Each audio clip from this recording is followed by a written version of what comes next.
If to talk the truth, you will die. Let's talk that truth. A bandit. I can never stay in this altar as a father in the nation. Anyelugo.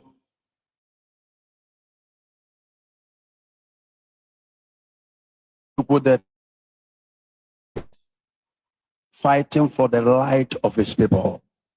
They have every wisdom to know what is right and what is wrong, know what is deceived and what is a leadership and government. That's what we call leadership and a deceit of people in the name of leadership in the government of Nigeria. Not because somebody is enjoying the resources of Nigeria. The person and his family, the president, the governor, the senators, they have bulletproof cars. Their children are in overseas. They have international doctors that take care of their children. And they will tell you, Nigeria is working. They're not telling you that Nigeria is working because they want, they have anything that is, there is any development for the people that own the country. That is, the people that own the country, because everybody has equal right here. Once you are a citizen of Nigeria, if there is no security, that only security we have is a bulletproof. If a government buy a bulletproof, or governor or senator for himself, they buy the same bulletproof to us. Because the resources is our resources. The money is our money. We voted you in there to manage our resources. No security. Or many of our children, students are in the bush, kidnapped. In Nigeria, nobody know the bush who are you deceiving. Stop this thing. And you saw people moving daily basis, senator, governor, president, nobody care. And everybody is campaigning for the next position of the city we occupy. It is not talking about how to go and bring these people inside the bush. He will show the people that voted him in there to go and represent them, to protect them. They will be inside the bush and they put knife in their neck, killing them daily basis. Which kind government? Which kind leadership? We are fathers, and I'm a prophet. I die for the truth. Look at a bandit making a request to the government. Hey, but now, government now, business. And government is negotiating with the criminal, with the bandit. You will look for them and kill them. Giving a government and telling government, this is our request. If you refuse, God, I am a father. And when they talk about the facility to know what is called leadership, I have them A1. And look at the bandit.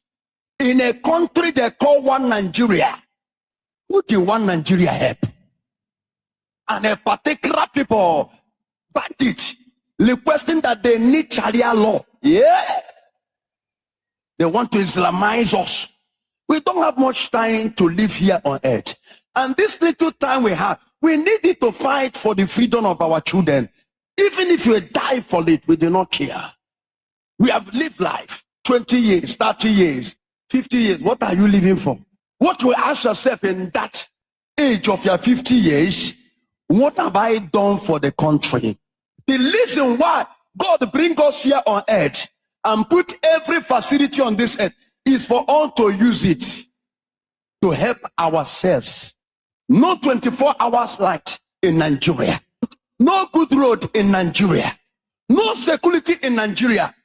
When a government do a load that they do with your money, they will be posting it. We are working. Praise me. Which country in the whole world now are posting the main load they do? China. Countries has gone far. Go to China. You saw what they call country. You saw what they call you call government. Every day these people are going to nuclear. These people are going to digital world. Our government don't learn any good thing from other countries. Only thing we know how we share our money. A bandit in the question in the bush, in a country, soldier, police, a lot of military are there. This country did not belong to anybody. It did not belong to any governor. It did not belong to any president. It belongs to you and I. Any president will come and go. Governors will come and go. Senate, but we are there. Everybody acquire the money the way they want. After you step, they were left, and we continue where we are. No 24 hours light. No good road. Since the Nigeria happened till today, we are still shouting, open up. Each generation are doing that kind of thing. Look at ordinary Ghana here. Ghana are enjoying 24 hours light. Ghana will pursue away from our country. Our children go to internet. You will see bandits vetoing themselves, lifting their gun, threatening the country and the people, and telling you there is nothing you can do. Yeah! And we keep quiet. Our brother Nnamdi Kanu saying it from long time. They say what this man is talking about. Now Yoruba are running healthcare in their own state. Hausa are running healthcare. Nobody go for farm. When good people talking, listening to them. But come here in this altar, any church pastor in this Nigeria, all the big pastor read. Chukwuemeka Odumejeje bụ mmanwụ. Chukwuemeka Odumejeje bụ mmanwụ. Odumeje mmanwụ. Odumeje agaba. Odumeje mmanwụ. Odumeje agaba. Ụbọchị mahala ọnụ mmagodi. Ụbọchị magodile ya mma. Ụbọchị mahala ya mma. Ụbọchị mahala ya mma nwanne m. Ụbọchị mahala ya mma. A whole lot of people have commented. Ụbọchị magodile ọnụ mma. Ben Chika. Ụbọchị mahala ya mma. Brianke Low, Obasmale, Odogu on top, Obasmale, Obasmale, Brianke Low, Obasmale, Jerry Wama, only Jerry Papa, Obasmale, Obasmalo, Una, no, the one nine work at Chukwemeko, the judge, Mount.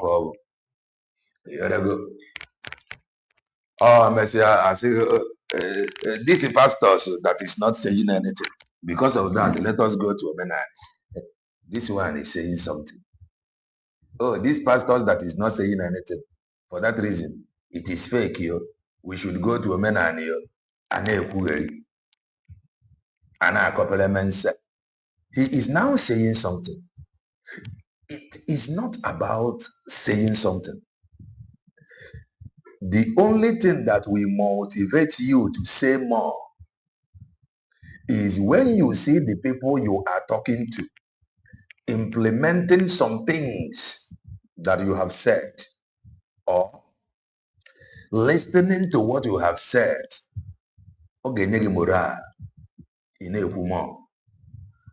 You can only have power and strength, or ask for more energy and strength to speak to the government or to the authority if there is anyone to listen.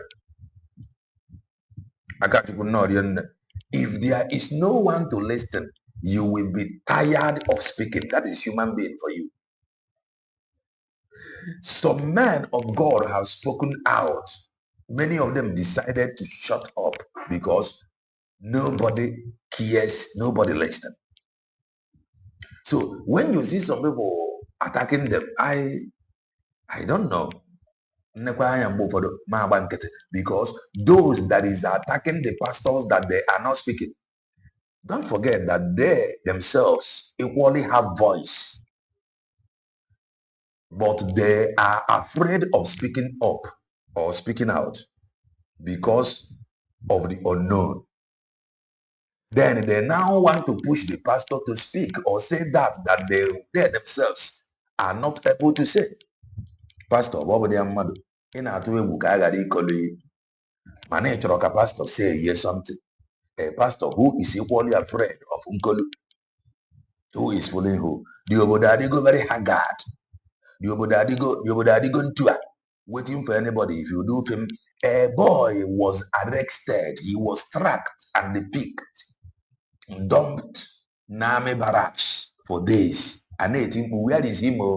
Have bandits taken him? Where is him? We could not see him.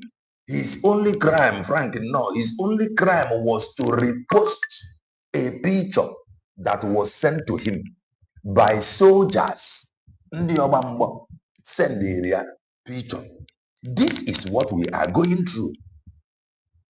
Since you have platform, can you please help us so that Nigerians may know what we are going through, what we are facing, so that the government that we are working for, the country, those that is in charge of the leadership, those that is in charge of the leadership position in the country, Bongo, that they may know that we are suffering, so that they can equally investigate our organs that they gave money to take care of us. The guy posted the picture. The guy was tracked and picked. When him on that for nothing. An idiot complaining, oh, no pastor is saying anything. The idiot cannot speak. Everybody is afraid. Some pastors decided not to talk because the same thing. The reason why I come here every day is because you are here. If you are not here, if I come here today, tomorrow, next tomorrow, 1 week, 2 weeks, 3 weeks, 1 month,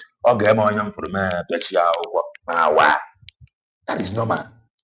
That is human being for you. Black and not if I need to have Japota I am for you.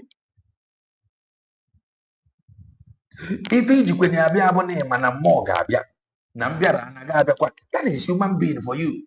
Just not so some pastors, the reason why the church is open, Nafa Marago no de rana open was service. Nafa Gabia and the name Gabia. Or Nangawa Gabia, Nafa Gabia. Or Nafa Gabia, Nangawa Gabia. That is human being. We see each other's faces, we help each other. But these people get tired when they continue to talk. If you like, talk from now till Jesus come. When the government that will not listen, will not listen. And so let those who is against or shouting that these pastors is not talking or saying anything, can never say something. As the citizen that is suffering. Because when you get pastors where some pastors when you get where now waiting this man to talk now. He is not suffering, he is okay, he is enjoying, give to none.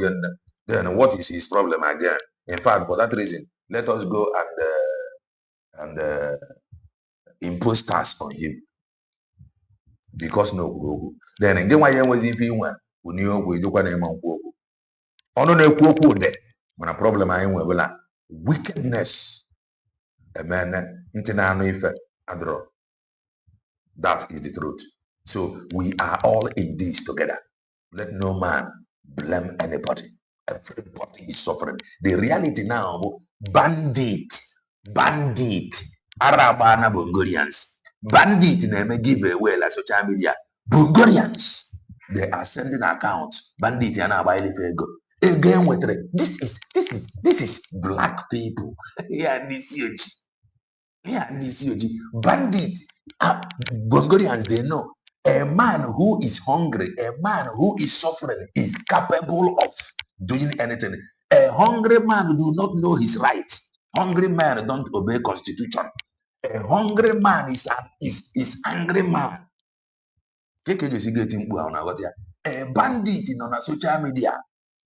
The DSS cannot. No. They pretend not seeing. He was on live streaming. Doing giveaway. That giveaway on the account, on the transfer from a particular location. On the use app. Why is it difficult for them to track bandits that is operating bank app? Nobody bongo. It's difficult for them to track that bandit. But just say something about the presidency. Makashigefu. You go lost. Then, I don't know if I didn't want possible. Equal something more than one equal something. Say they don't lose up. You go talk again, Imam also, Ibu Jesus of Nazareth. You cannot. Fear no go allow you to talk. Bandits, they are boldly demanding ransom because they know that nothing will happen.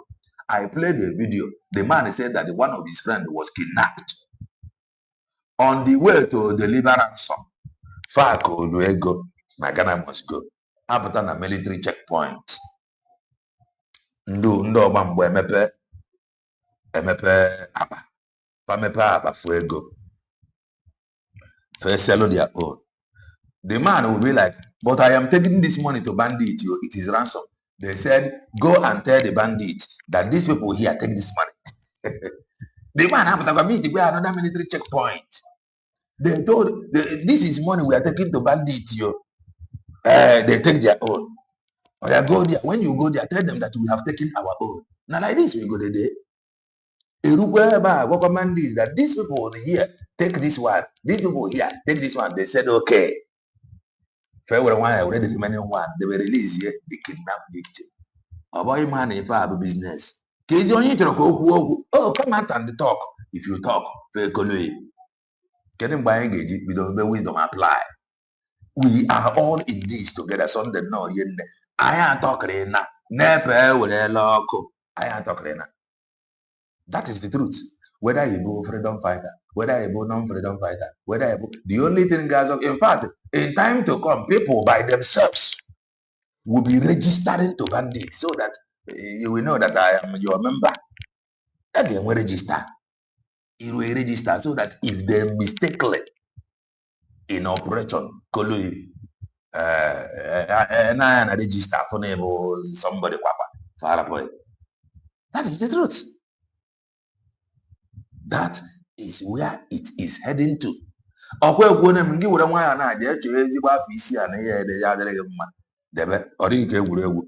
no distant time to come, he gave me the practice. You by yourself willingly, because because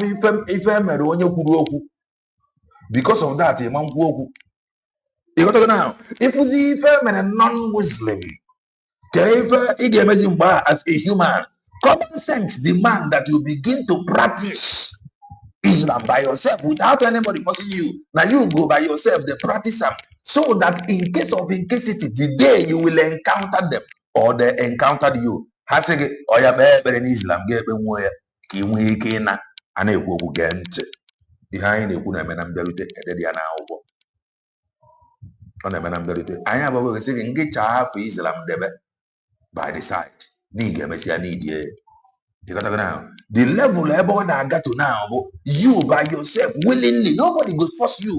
You have not been kidnapped yet, mana you iganozi now practice Islam by yourself. Go and write it down. Igano Allahu Akbar, Allahu Akbar. Igano by yourself.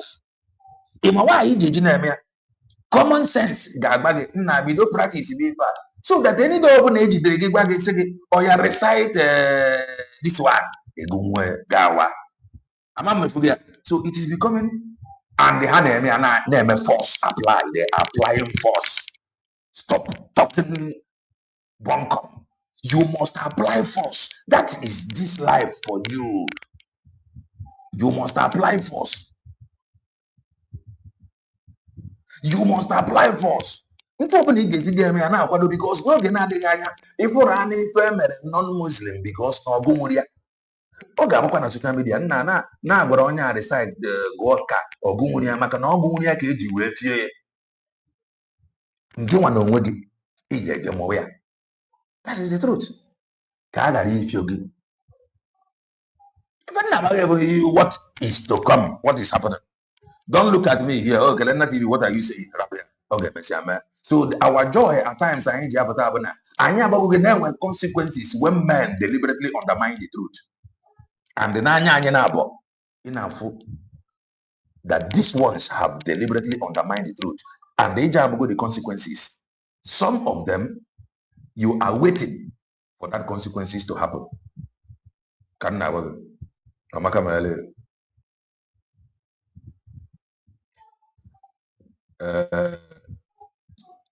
If you know, you have said it before. Mana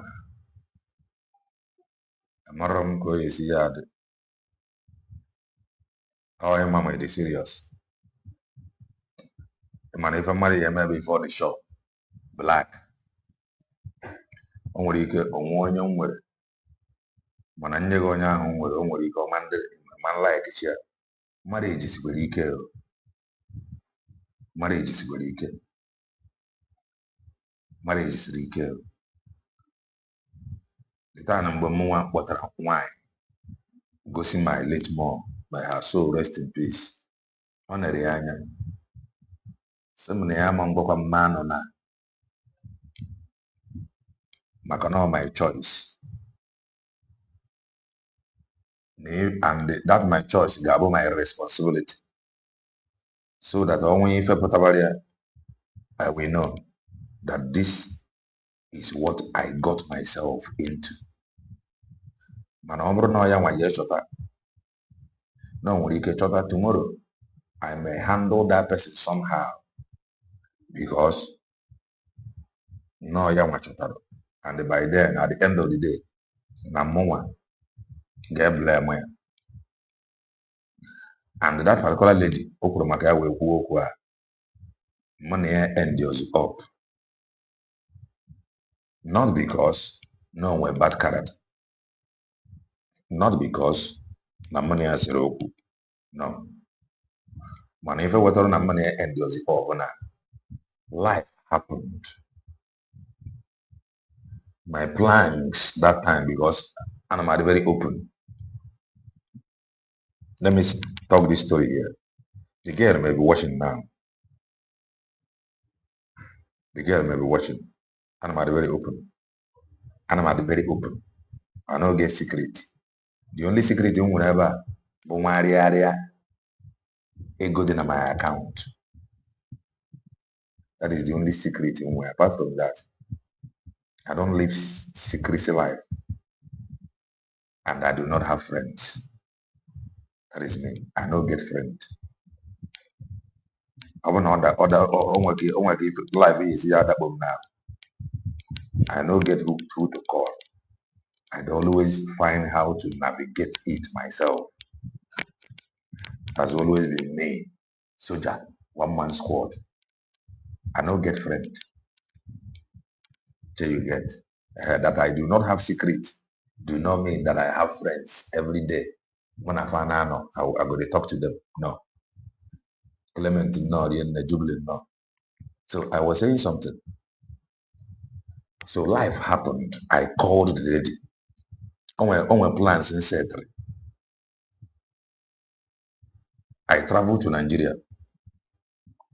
I saw that girl inside a church. I land Nigeria in the morning and I move straight to church.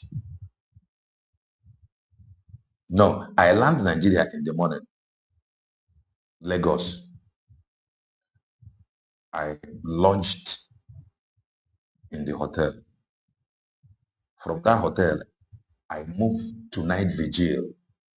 I'm gonna one church in the night vigil. Somebody also land there, who hotel in the evening, Magaba night vigil. I met her at that church. I saw her and I like her. Money I change your number. On your state. Kevin and no. Emesia.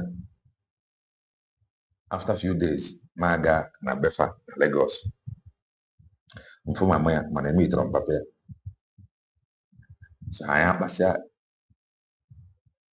Ma Anabaze East. Then I was she might be watching. I was sim na fa we beria. So na fa na abata. Enugu. I said fine. Fa abata beria. And the young bomb sim mama gaga. Say I'm my bed. Mama gaba.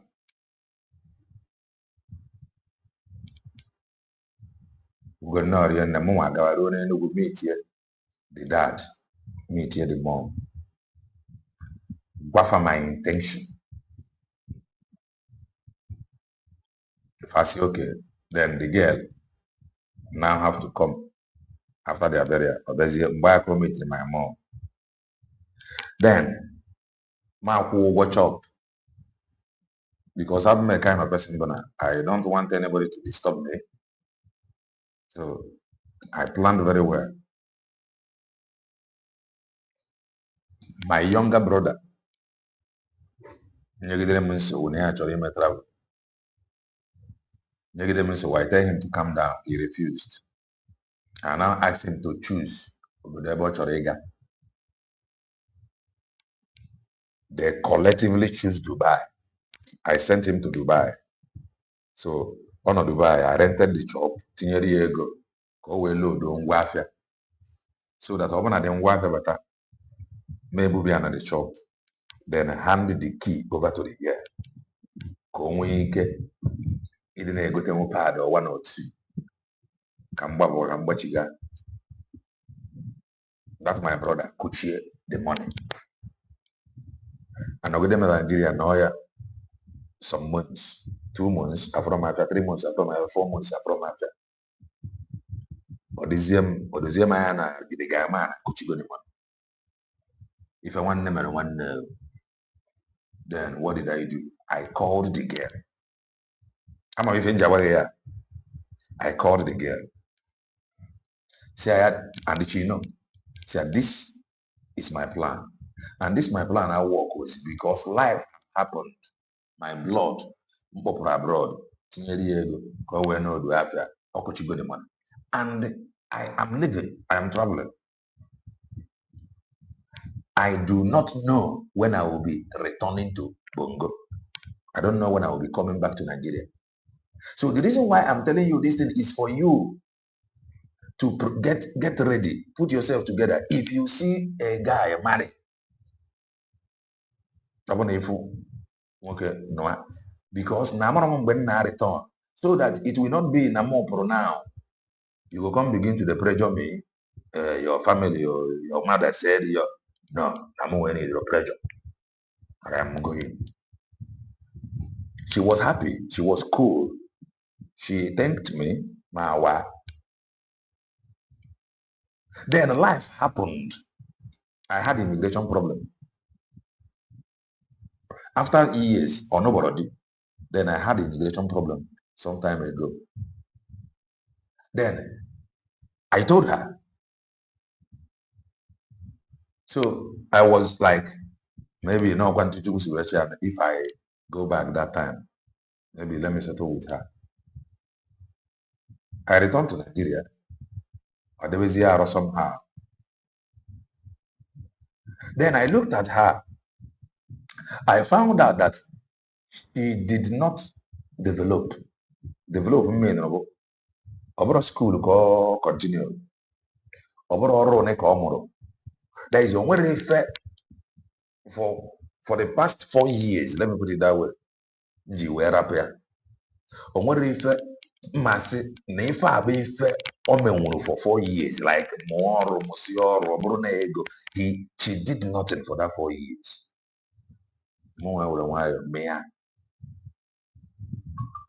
Wow. So Nozia wine, happily married. Inside marriage, kwakwa. You got to so even Jabagi Yanabana Adam no Jidi no cha. So Dila Munye, my brother, Asnangwa, Bumma wine. Beauty so kwa. Man, it's your peace of mind. It's your peace of mind. And where onye mazuru ofuma, she may not be virgin. Man, no whatever mazuru mother ofuma. She is not tall. She is not tall. Man, no whatever mazuru mother ofuma. No onya na have somebody that you can actually recommend to somebody on your peace. Man, no whatever at the end of the day, after we must have changed contact. Or that about or name what you can for appearance, you know, go like Amam la kota. And I'm a kind of person when I try to obro na me ndị mmadụ avoid mana ana m onwe ka nsi eme ife nke m. There is no need na ndebere arụ na anyị dị na mma. Onwe ntu o si wee jide m na may need a 1 or 2 may nweta nwere ya. So onwe ka get as I take the day. So enwe m ofu onye mana you feel not like that person. Ntu ihe na America na ị ga afụ ndị ukwu nke afụ nke. So onye a nwere ọ dịrị ogologo ọ mara mma like high class. Mana ọnwa azụrụ azụ that can actually give somebody peace. In fact, the only thing one way to offer anybody be peace of mind. That is the only thing one way to offer any man. Peace go way to offer any man. Because no, mama have somebody papa. So their family, the dad and one. So the mother still remain a marriage. No, after their dad many years ago. Ụmụnne ya anọsi ụmụnne ya nwa bụ only nwaanyị fọrọ ni ụmụnne ya na-atọ bụ nwaanyị na anụ na di nọrọ na their husband house. So nneke ya nwa bụ onye fọrọ. So the only thing I want to offer bụ peace. Ọmara mma you feel no like am. Mana mụnwa ife mụnwa chọrọ na agba ebe nwaanyị na peace. Ife a na-abụta abịa eti mgbe every day ya. Ọ maka na enwe peace. And mụnwa bụ kind of person ewe am isi. I chase you out. Na achụwa gị chute gị aka. Because this small life I nwere ha any peace. And if I na-abịa ebe eti mgbu ọ dịghị easy. You can easily be distracted. And they cover out of point. And they cover out of point. People will be like, nah, gonna call you. So if I remember, I have a live program.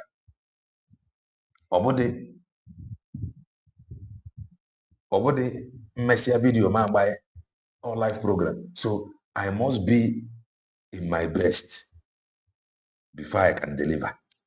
All these man or Richard is. So even Jabba Yabana, when you will, the only thing the one way to offer peace. And you feel no like appearance, I'm under them. Cover like a man. So I need peace to deliver.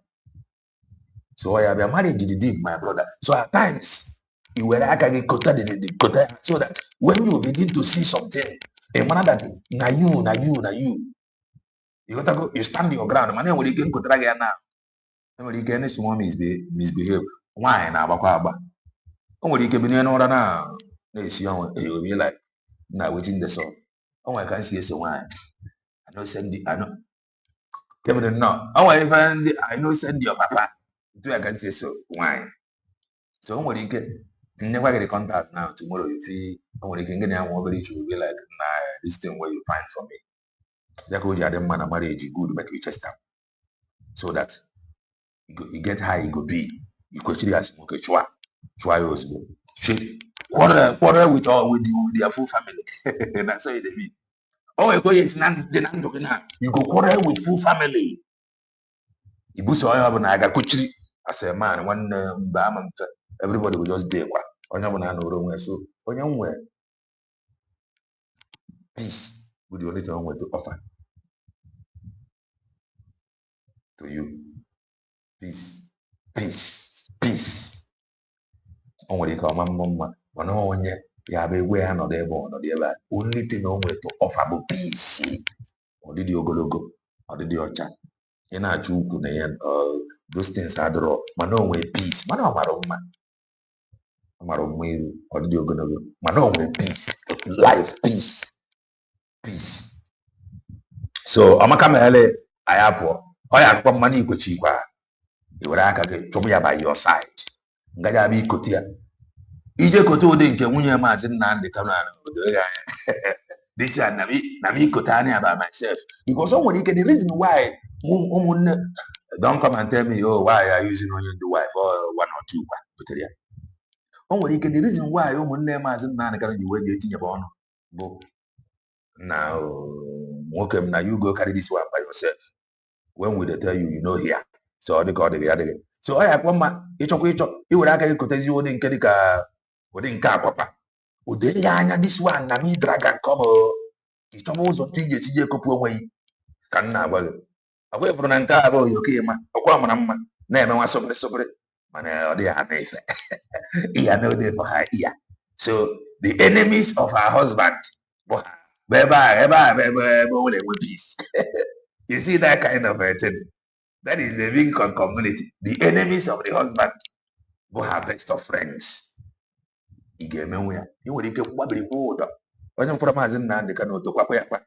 Because all I have one never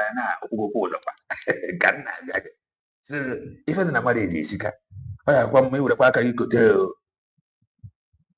The guy could tell the way you treat the wine, what you go on to see a treat here. I am a preacher of the gospel of redemption, a dangerous preacher for that matter.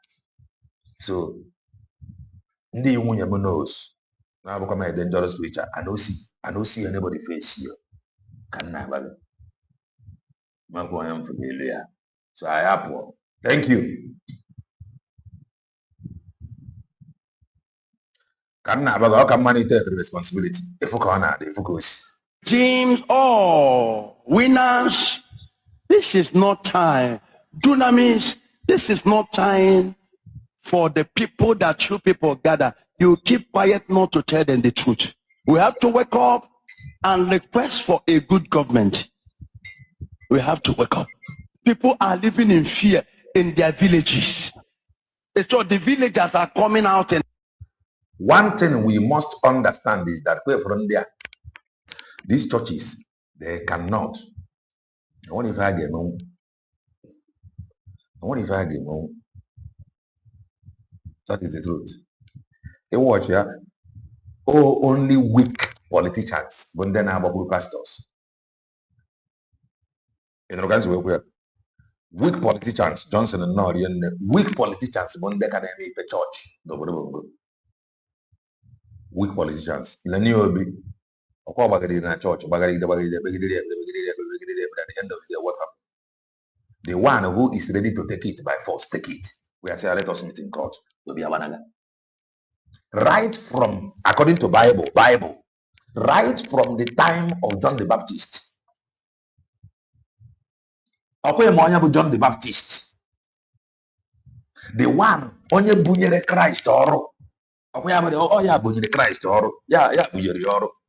Right from the time of John the Baptist. Secondly, the children of God. If we na suffer now, bandit in if I maybe go right from the time of John the Baptist, you may neglect some things said in the Bible on this way. Right from the time of John the Baptist,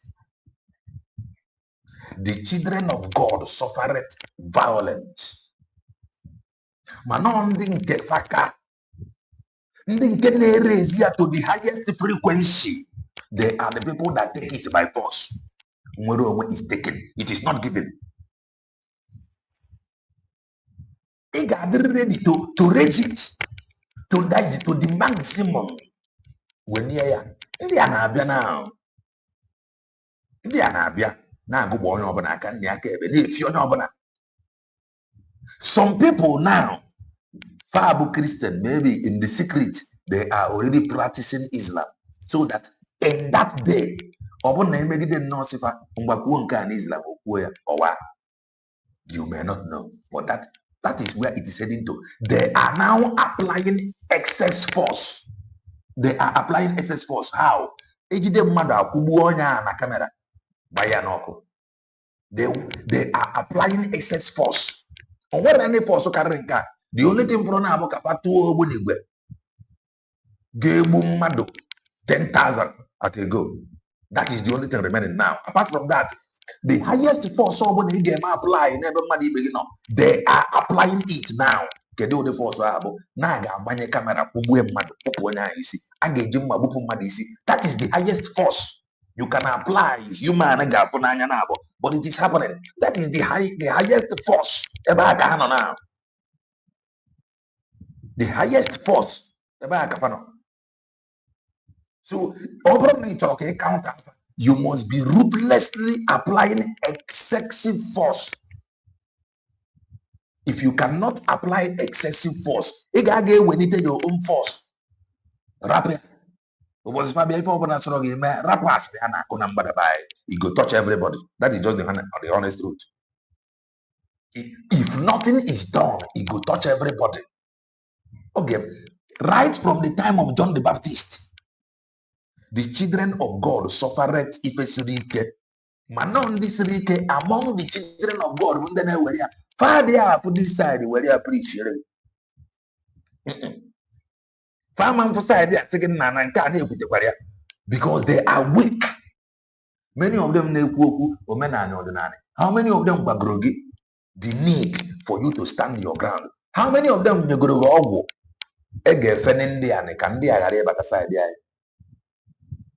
they are preaching to you, oh, return to women and Danya for the government. That simply tell you that government is here for why not rap cannot breach your honor? Now, can you focus on a government here? Can I right?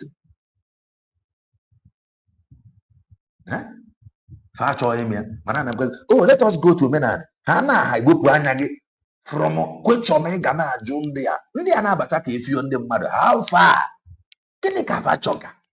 They know, but they are busy condemning their own, whom they know his intention be genuine.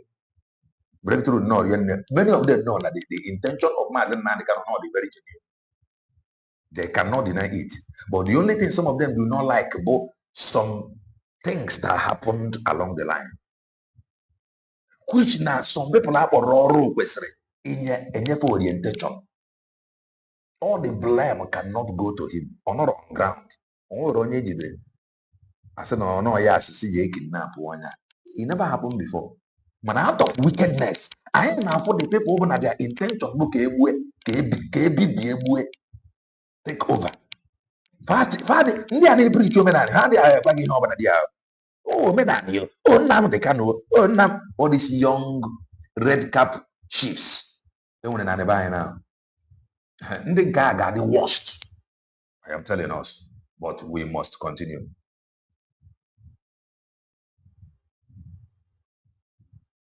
If I be fan of India online live streaming, they are doing giveaway.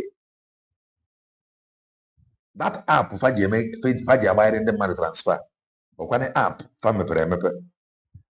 And that app in and I when you operate, you have to put your NIN, date of birth, before he may upgrade. India.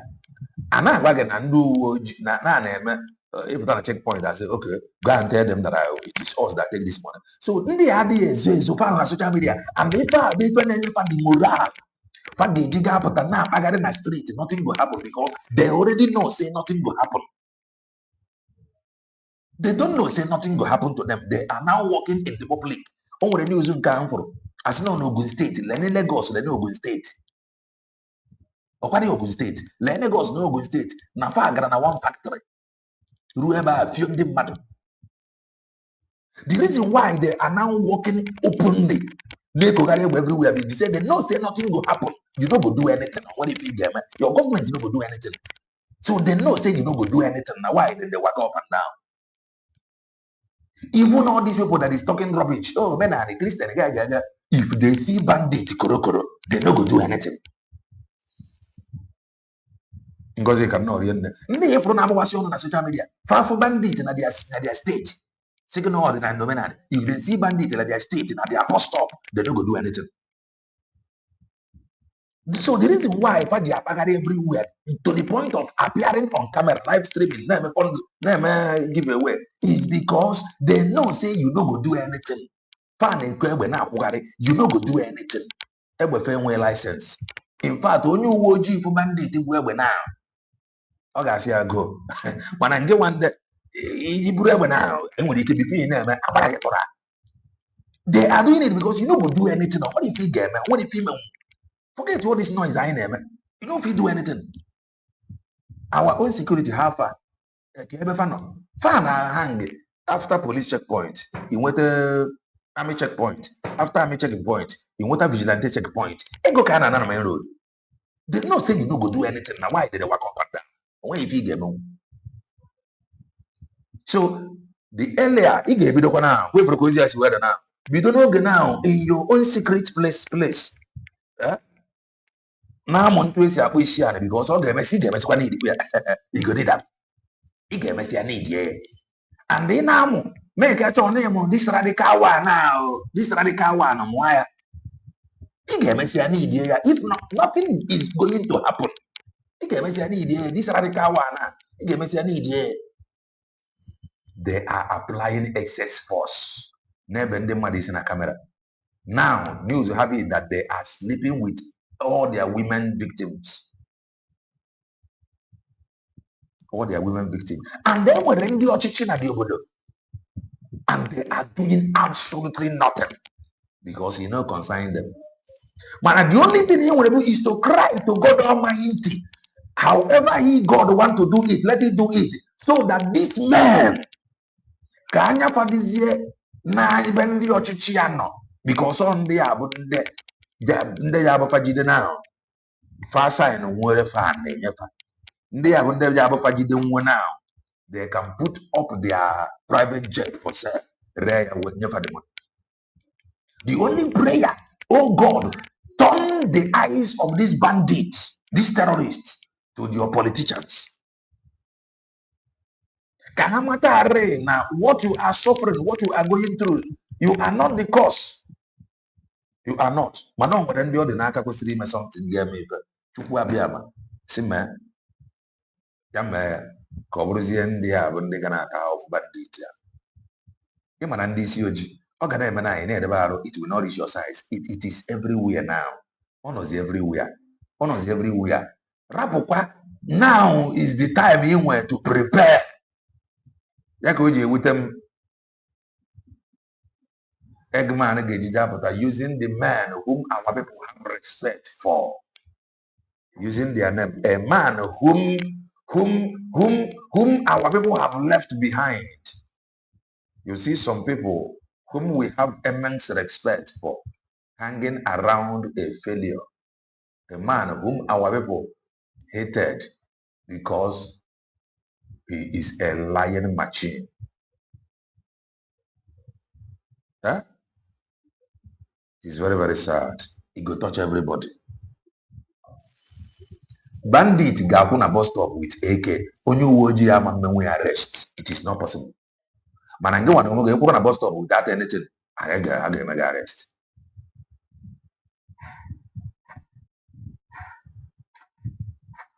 Internship. Nobody stays in the village. If you're keeping your family in the village, you are on your own. No. We are not developing at all.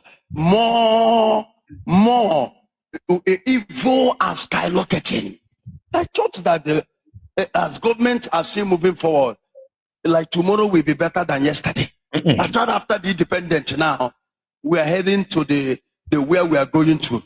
For now, we were challenging we were challenging Russia in development, challenging America in development. The money is there, the resources is there, the oil is there, but people are using it for themselves and their family. Their children are in overseas. If they are sick, their doctor, they will fly to overseas. When you that have that own the resources, you are sick, you go to a Niogu hospital. Why are they flying to overseas? But we voted them in for a good development. And you come and tell me, I'm governor, I'm a senator. But in the time of election, you are looking for people. Every youth, every Nigerians, the good Nigerians, let us get together and bring a good government. A good government that will bring development for us. A good government that what a government you're gonna get God better than what you have now. Under this present structure, it is not possible. You see this present structure, that it is heading to destruction. Or any government that can really get saved more. for ife a na-eme na onwero obodo bụ nke bụ the reality bụ na a ga-edivide riri obodo bụ that is the only way to solve this problem bụ na nkewa a ga-abatarịrị ya ọ bụrụgodo ire na fa chọrọ ịga constitutional review onwe ntụ isi wee mee ya ka nkewa ghara ịbata ya to solve this present problem n'obodo bụ mgbe na nkewa must ga-anọ n'isi so that when Biafrans pull out they can protect their borders. They can monitor those that come in and those that go out. Oduduwa will monitor those that come in and those that go out. Arewa will monitor those that come in and those that go out. That is the only solution. When any government that can presently fix anything, Obi cannot. Okay, with them no be gradia, the worst, if worse thing than what we are seeing now. If oh, but your brother is there. What are you doing? You can be your bag and a batch in the my side and the back of that. Your back batch and the bag. Now your brother did acquire go with you on. Man, you know what they are now, you know, and now, and their brother did you are suffering. They are suffering. Man, no one again, no dear. You could new men or a jag. Because part you went on now your brother, a jag. You will not. Now your brother are jagging with you on. By then we will now be helpless because even the president of our brother cannot save us in Lagos. The president of our brother cannot save us in the north.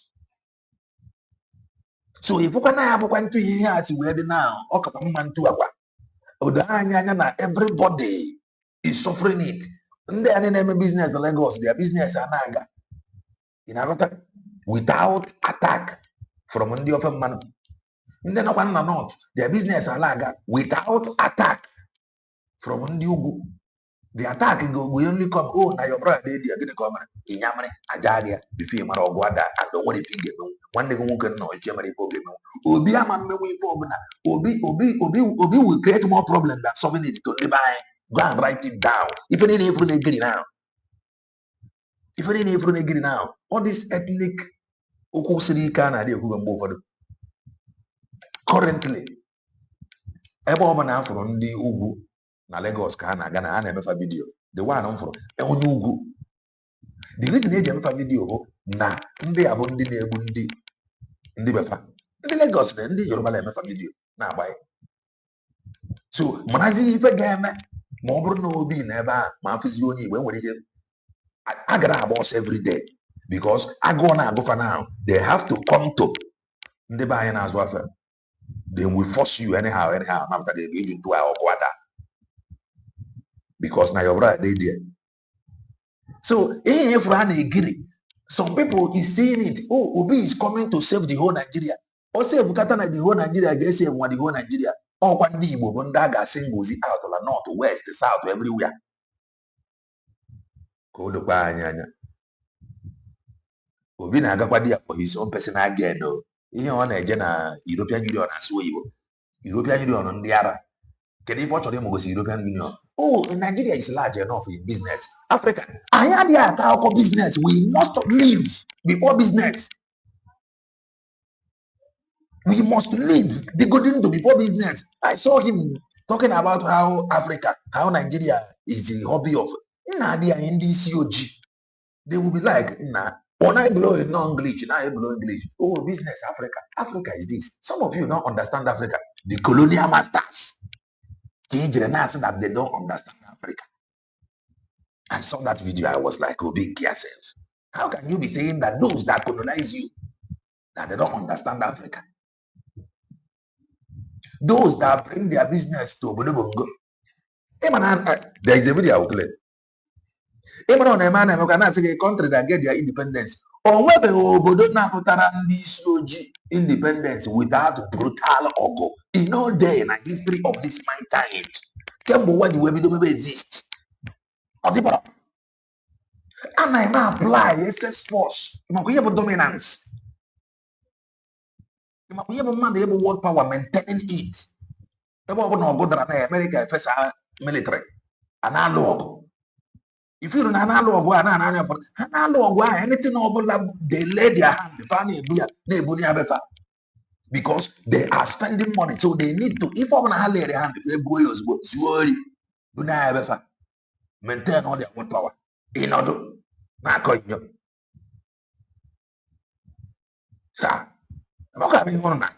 can make investors, because what bring investors? The foreigners can never come down here to invest. Yeah, look at foreigner, they go to Dubai. Every country that you see in foreign investors also get invest. Chinese are based on how they're very smart. When the machine, not manpower, found a machine. This cultivation. As an aside, you will state that they are busy buying lands. Apple, because you run up with the also Apple, AGR, many things. AGR, many things. Many things, AGR, many things. If I had a casimo, only in a different obodo, as a Asia country, only in Ghana, Robta with Apple. Say yes, so Chinese have about where any foreign investors na about over the book. Can foreign have invest or into real estate? Or if real estate and the buy guy got us like where any is the buy Anatandi and India. Obodo, on ndị Ghana now, ha na-anya full obodo na-aga n'iru Martin no. Ha na-anya full obodo na-aga n'iru foreign investors fa bata like Chinese. Even when they give for Chinese now, fa bata na fa bata ibe ero no. Una ebe obibi. Ọ bụ ebe the peace ka na-arụ no. Fa bata na ọ bụ no one plot of land. Eh?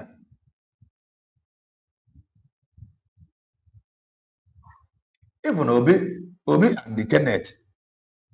I'm the news from the Obi gbara Kenneth akwụkwọ 50 billion. Ebe a na-aji save Nigeria and the Nigerians. Obi and the Kenneth bụ ndị Igbo, they are now going to court. One because they want to save Bongo. Fana be one issue nke be ga court.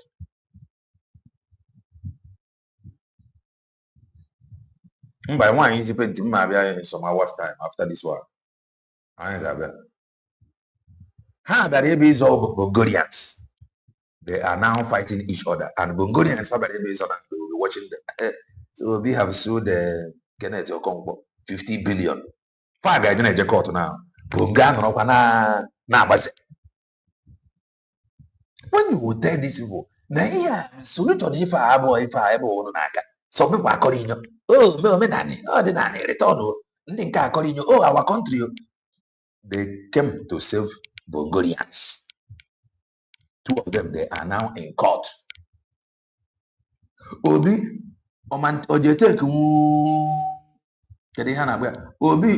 Obi that refused to go to court with Jagaban is taking his brother to court.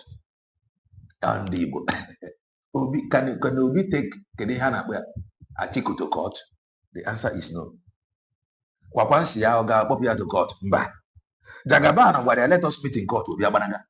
Bongolians say let us protest. Obi said no. But Obi is now in court with Kenneth Okonkwo. This is the problem. To save Bongo, you will end up a confirm where Kenneth Okonkwo now as a lawyer, is here defend you well.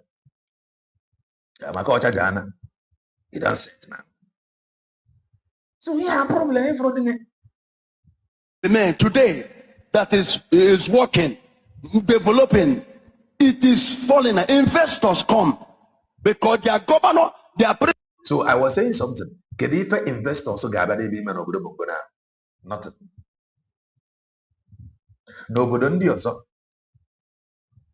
This thing. Hi. Chideke mere mother. Obodondi also. And when a whole lot of things people can actually put their money investment. Obodondi also. Can if get foreign investors attracted over the game with 24 hours electricity. Kedu ife ga-eme the foreign investors attract? No investor is going anywhere. The little road anyị ga-arụ a na-akpọta ndị Lebanese. Mana anyị nwere engineers. President, put the facilities in order. A good road, 24 hours light. What did it take for? It's not your money. It is our money. You don't work for it. If to talk the truth, you will die. Let's talk that truth. A bandit. But if it's anybody that will be tracked down and put a track you on your ozubo, a man of government in a law, onya yejide, aman onya no nwero. A bandit open up an internet apology. And you saw our leader carry money, go and negotiating. This is not leadership.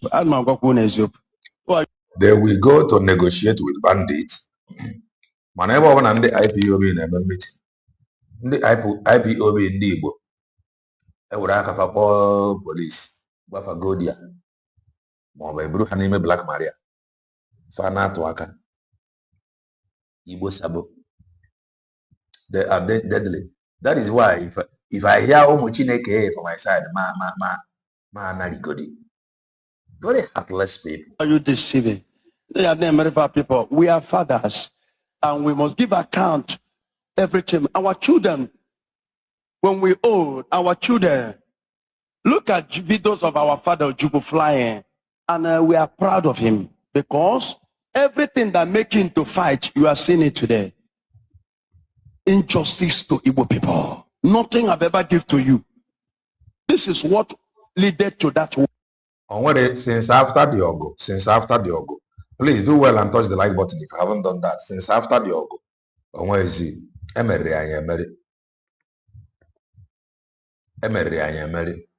that is just the simple truth. They win us for that Ogo. They win us. I'm telling you, I will bring the video. Bandits they may give away online. Bongorians say let's send their account. They receive a go ransom. This is DCOG. No wonder you need every vaccine and that's the idea. Kapa was another. Very useless in DCOG. Bandit is doing giveaway. A Bongorian is sending an account.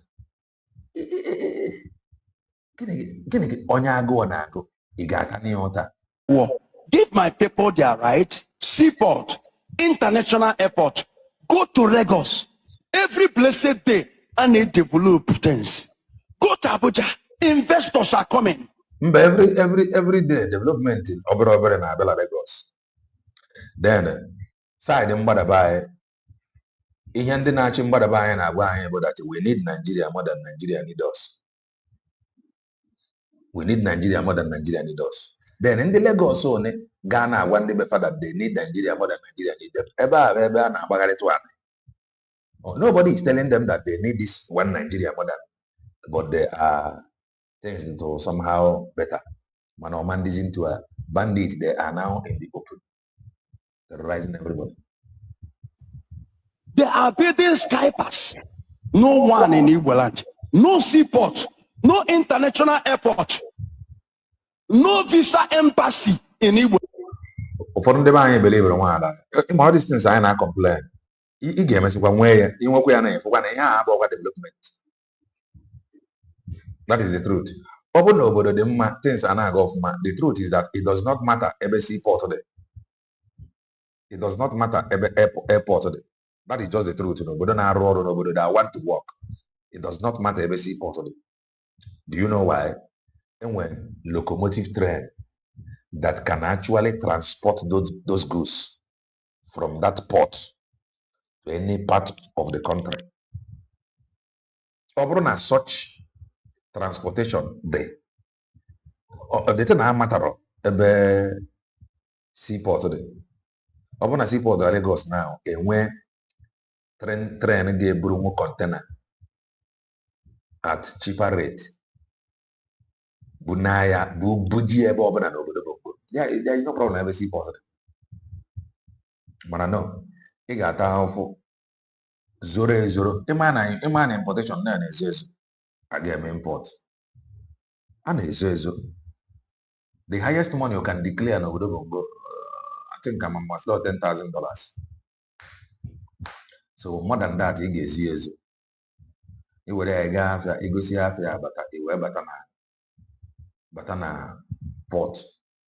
Iwe gaba obodo na-egbe, isetụlụ ebe, at the end of the day, gbasịa iwe je kote trailer ga-ebu the container. Trailer wee buru ya wee na-agba n'ụzọ ọjọọ. Mmadụ ga-eje abroad gbagarịsị atụ afịa megide ekpere afịa na obodo Bongo. Ndị afịa anọrọ n'ime obodo Bongo tipịa. How? Enwere ike trailer bụ ya ana duto ụzọ ọjọọ, the trailer ada. Afịa ahụ onye a spendiri ego gaa abroad tipịa n'obodo Bongo. And nobody cares. Nobody cares. And that is the main reason why some people they choose to rare na Lagos. Because okay, now fuel into an transportation train over metro akana from Lagos to Badabai, Ibuafia. These are how many millions of Gabole. The times square Enuafia.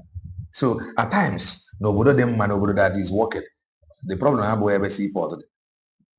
The problem I have, in fact, nobody them factories in the villages. Factories that produce things and export.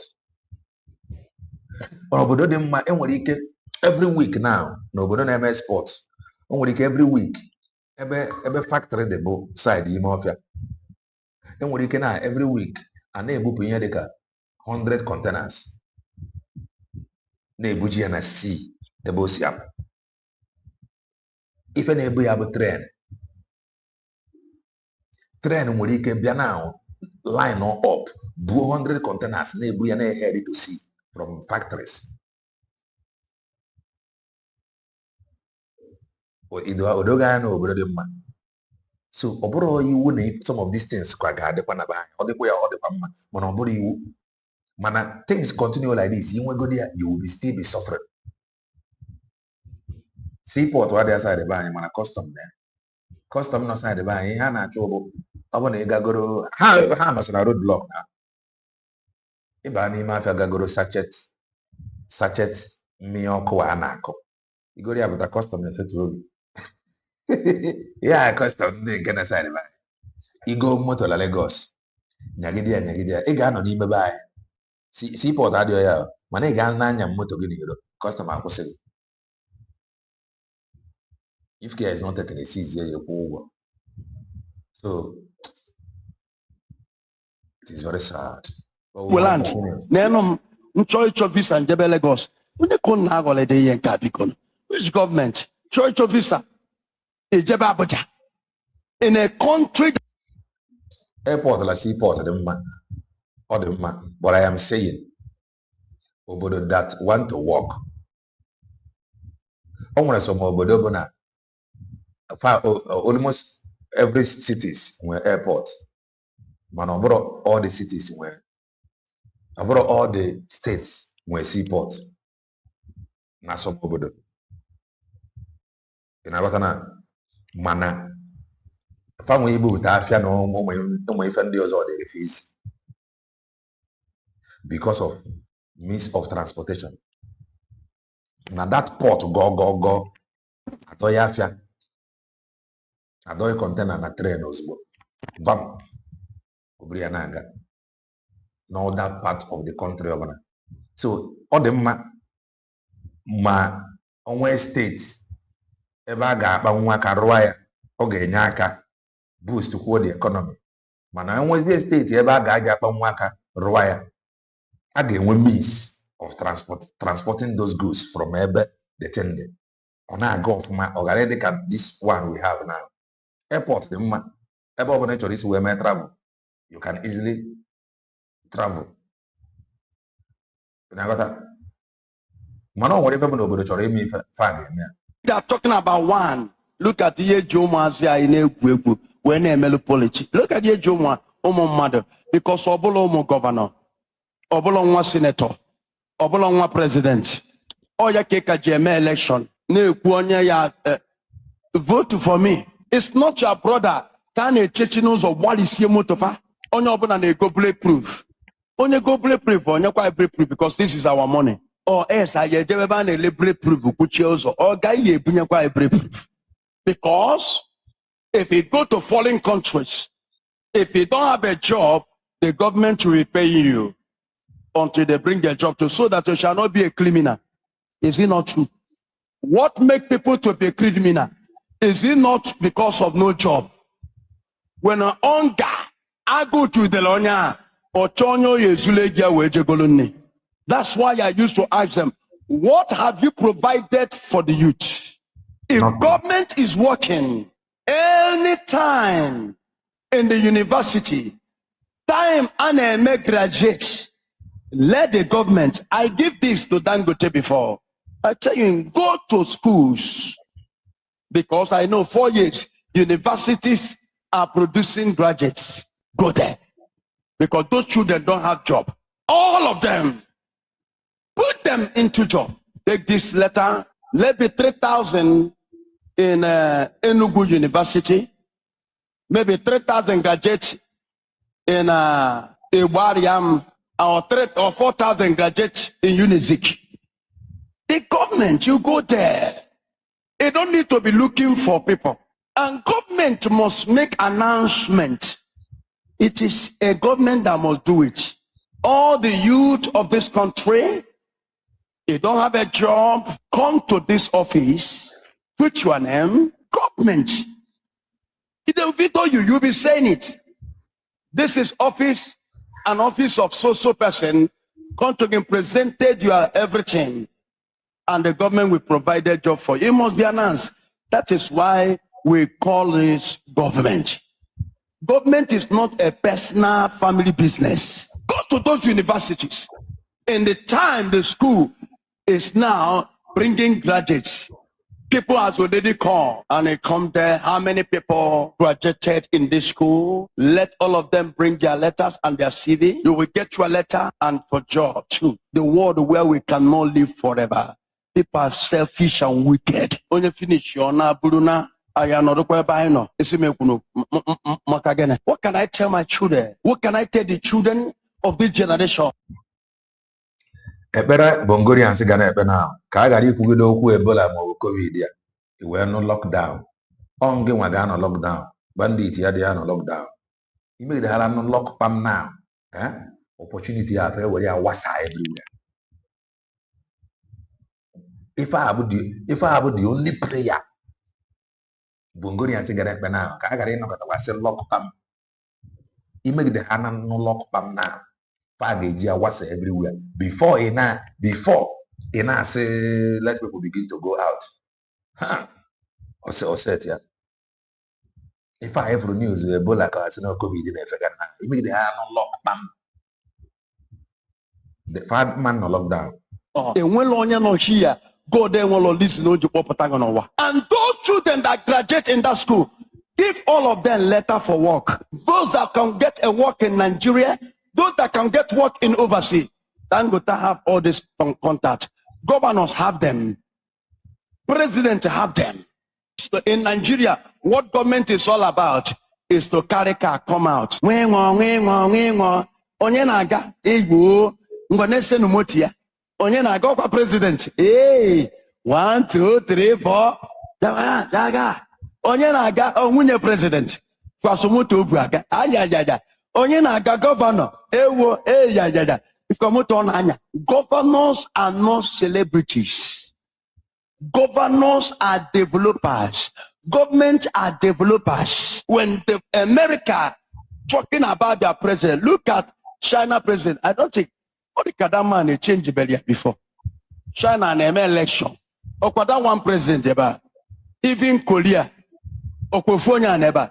Because these men are doing well. And if you look at their country, they are doing well. When you are doing well, you don't need to pay people for election.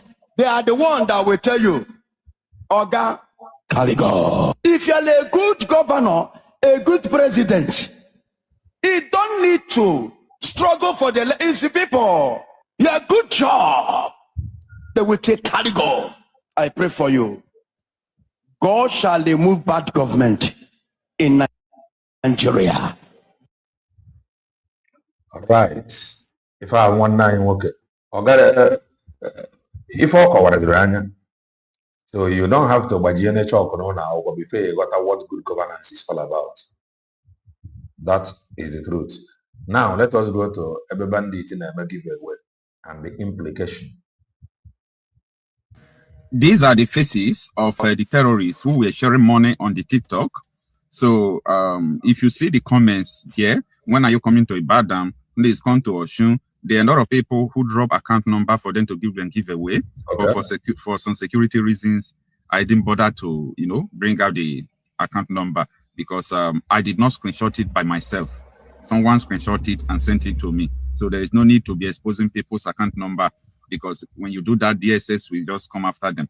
Then please come to Osun State. I beg, how much to join bros? How much to join the bandit? So make una come that please. You know, go to reach Asaba. So government not fit track this account. Do you see the comments of people who are celebrating the terrorists in Nigeria? Wait for that. Now let me go. There is one that I'm looking for. This one is even short. The boy I cover the implication. If now at the end of the day, Nande got for if a bandit here now go Bungarians.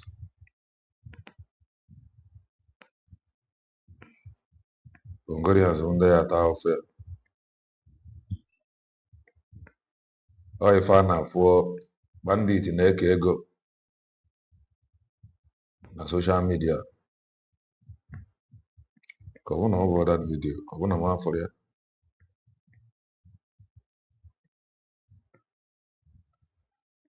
I don't want to myself with that video. Sorry. Let me check it from here. I'm going to go to cover the implication.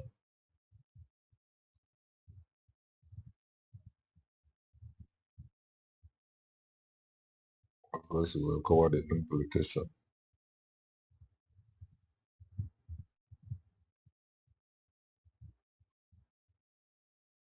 Let me look for it.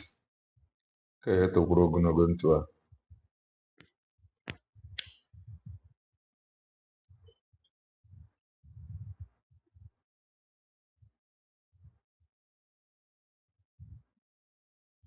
I forgot me.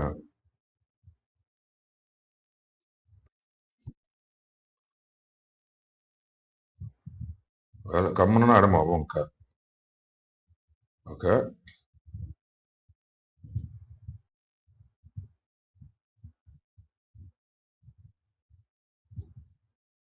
And Nigerians land one free gift.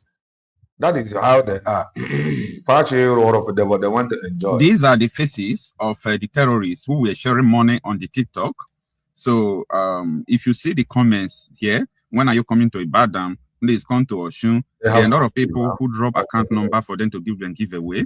But for some security reasons, I didn't bother to, bring out the account number because I did not screenshot it by myself. Okay. Someone screenshot it and sent it to me. So there is no need to be exposing people's account number because when you do that, DSS will just come after them. Then please come to Osun State. I beg, how much to join bros? The bandit. So make una come that please. You know, go to reach Asaba. So government not fit track this account. You see the comments of people who are celebrating the terrorists in Nigeria. So stay with me in this video. Let's talk about the danger of sending account to these people because the DSS will leave these people. They will integrate these people into the society and they will come after you for sponsoring terrorism. Okay. And that is a death sentence under new amendment of the terrorism. In again to you, are you listening? Now I got up with India now, name a giveaway. Or bring one receive rego from them, but they get there. That is bongo for you. After Prandia name a giveaway, manji defa. But I don't receive visiting because of hunger. I don't my boy if I all of them when they grow old now, their future children, We tell you, go back to your ancestors. Oh, one there and there.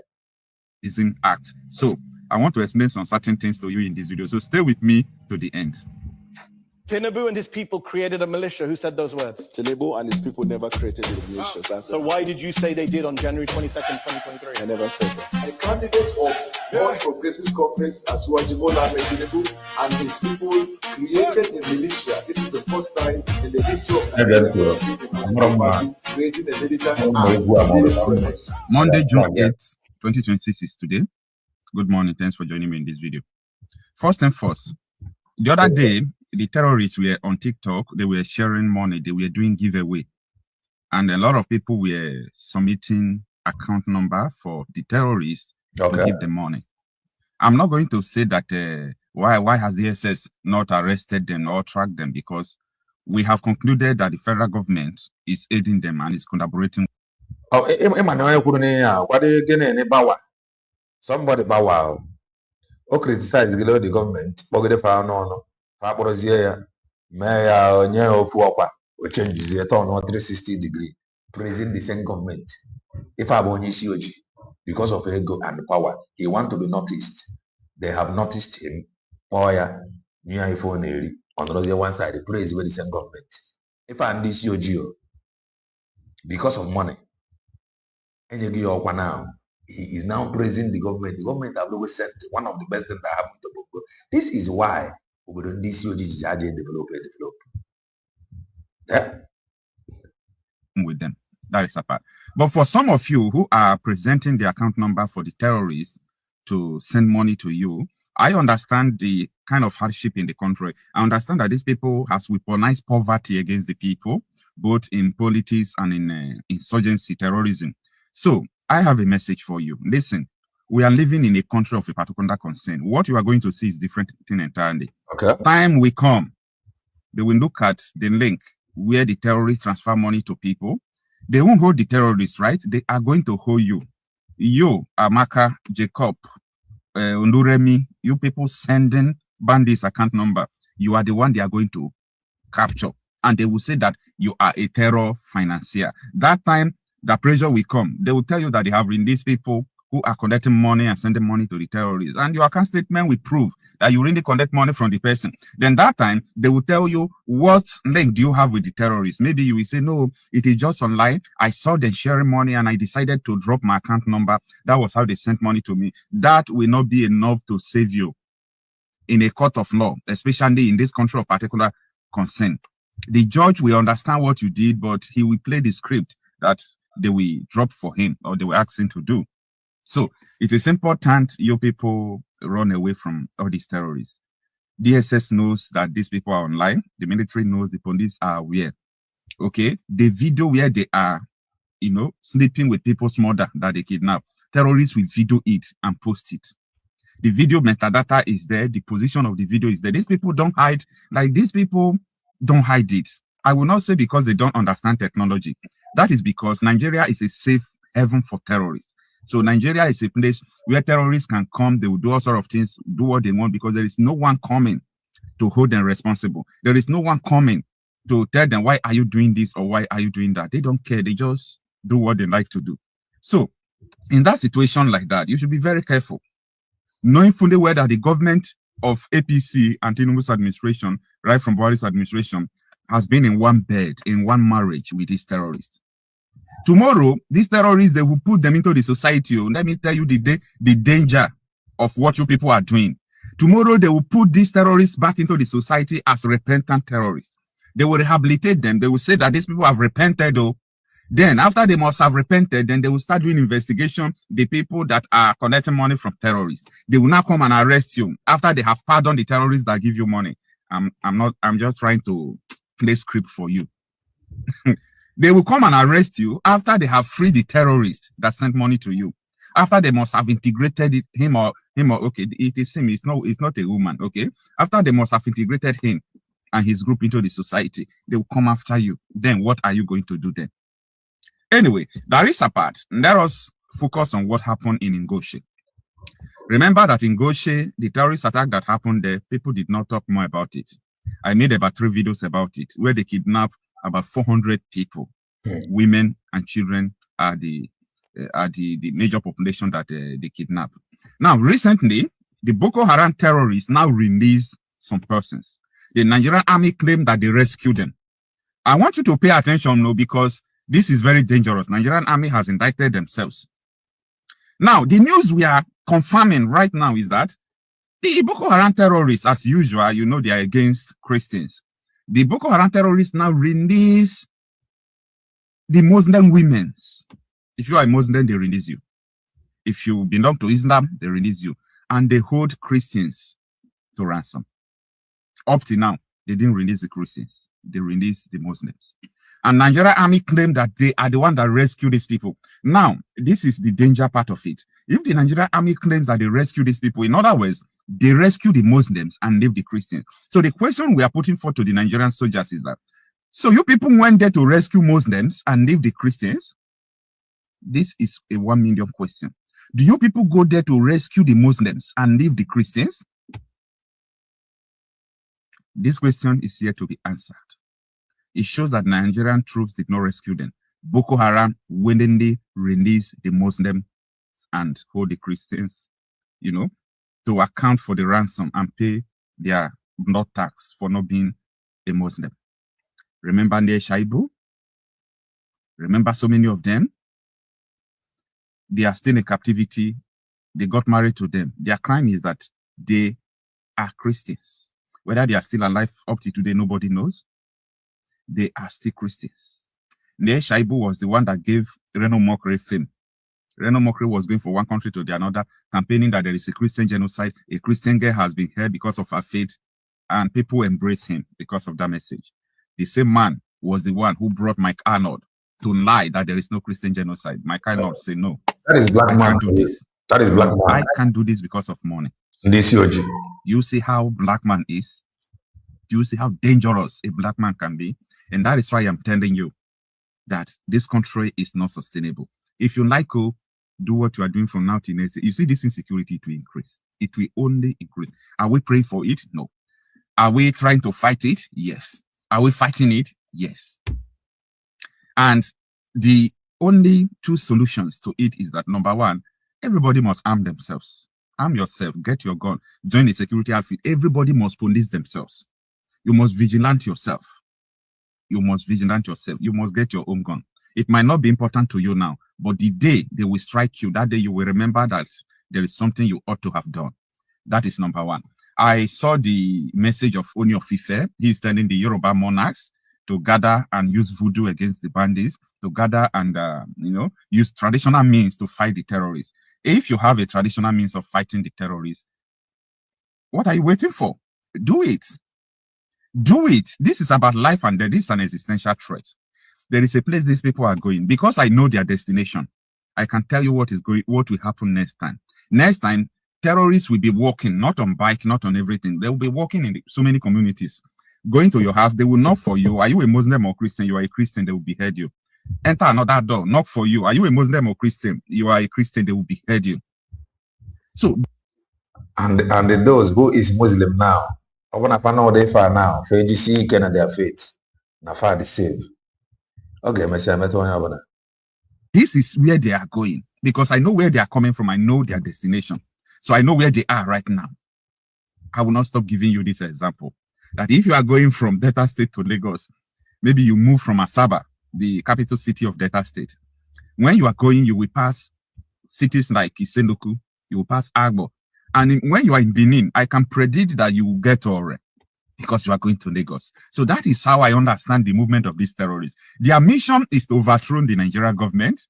Their mission is to install an Islamic State of Nigeria to be called the Caliphate Republic. Then the last thing is that the Caliphate Republic will be governed by Sharia law. That is their mission. And a lot of politicians love it. A lot of people in the government love it. That is why they appoint Boko Harams. They give Boko Haram's political appointments. If it is in a normal country, someone who gives Boko Haram political appointment, someone who was hiding Boko Haram so that DSS will not arrest the person, they clear him. He is now the vice president of Nigeria, and the one that handed over him was the one that appointed Boko Haram as a commissioner of religious affairs for the implementation of Sharia. And up to today, Borno State is still funding terrorism through Guests of Repentant Terrorists. How dare you budget 12 billion naira? I saw it in their budget, so you can go and check it. It's still online. Okay? Our problem is that we don't do research. They budgeted 12 billion for the issue of Boko Haram. How? How? The people that are killing your people, the people that are massacring you, the people that are doing all sorts of things against you. You see, I told people that political regime change is not the hope of the people. However, removing APC administration is a counter-terrorism act. It is an act of counter-terrorism. It's not political. So even someone like me, who would not like anything politics, because I know that I have, when it comes to political something, we have been doing this thing since 2003, 2007, 2011. When you come to politics, he has been doing this thing. But this young Igbo red cap chiefs that is talking bunkum like social media, how can they be there?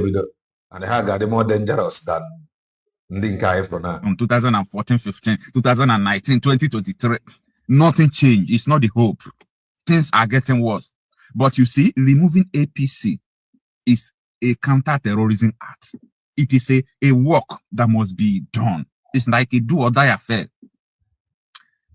Many military intelligence officers in Nigeria has confirmed that DSS have enough information about the killings, about who are sponsoring terrorism. And majority of them are in the government. So DSS cannot do anything about it. That if APC did not go out, these terrorists will win the battle. These terrorists will win the battle. It's just that when you are fighting war, you see another country backing up. If APC did not go out, they will win the battle. APC can go out, but the same people can change party. The problem now is not about changing APC to PDP. The name can be changed, but the same people remain. This one, they are moving from APC to PDP, from PDP. So if the same people move from APC to PDP, then you ended up voting out APC or ringing them out, and they put in PDP. The same people, Bokwande get it there. The problem, that is the truth. The terrorists or backing up another country to fight you. That is what Nigerians are facing. Okay, no. The APC administration is like another country that is backing the Fulani militia, backing Boko Haram against Nigerians. They imported the Fulani militia. They imported them. Tinubu's coalition with Buhari imported them. They admitted they imported them. And up to now, people are still doing APC. This is the same structure. Not as if the structure has changed. The structure has not changed. It is the same structure that imported the terrorists. And you want them to fight the terrorists. Funny Nigerians. Anyway, it is what it is. And Nigeria remains a country of particular concern. A country of particular concern. And we must not deny that.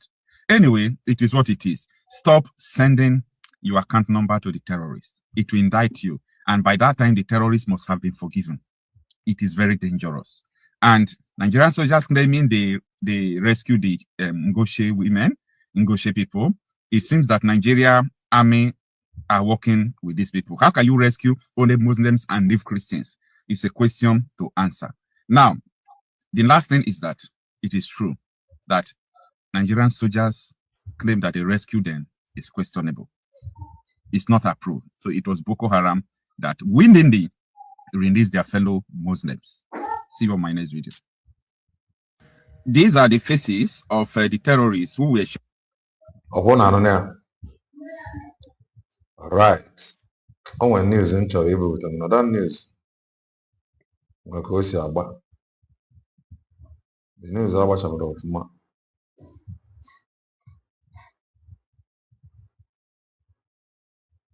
News about on your AGG.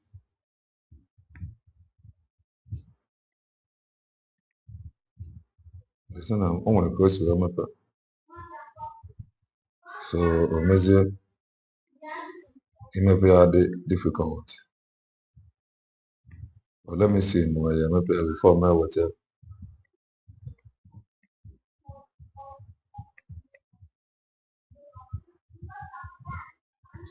Now, hey, the thing now, but on our boss too much. But maybe I will come with it later. Now, let us go to another one. Okay, that is a little history of Obodobongo and why if I manage them. That's a little history of Obodobongo. Listen to this.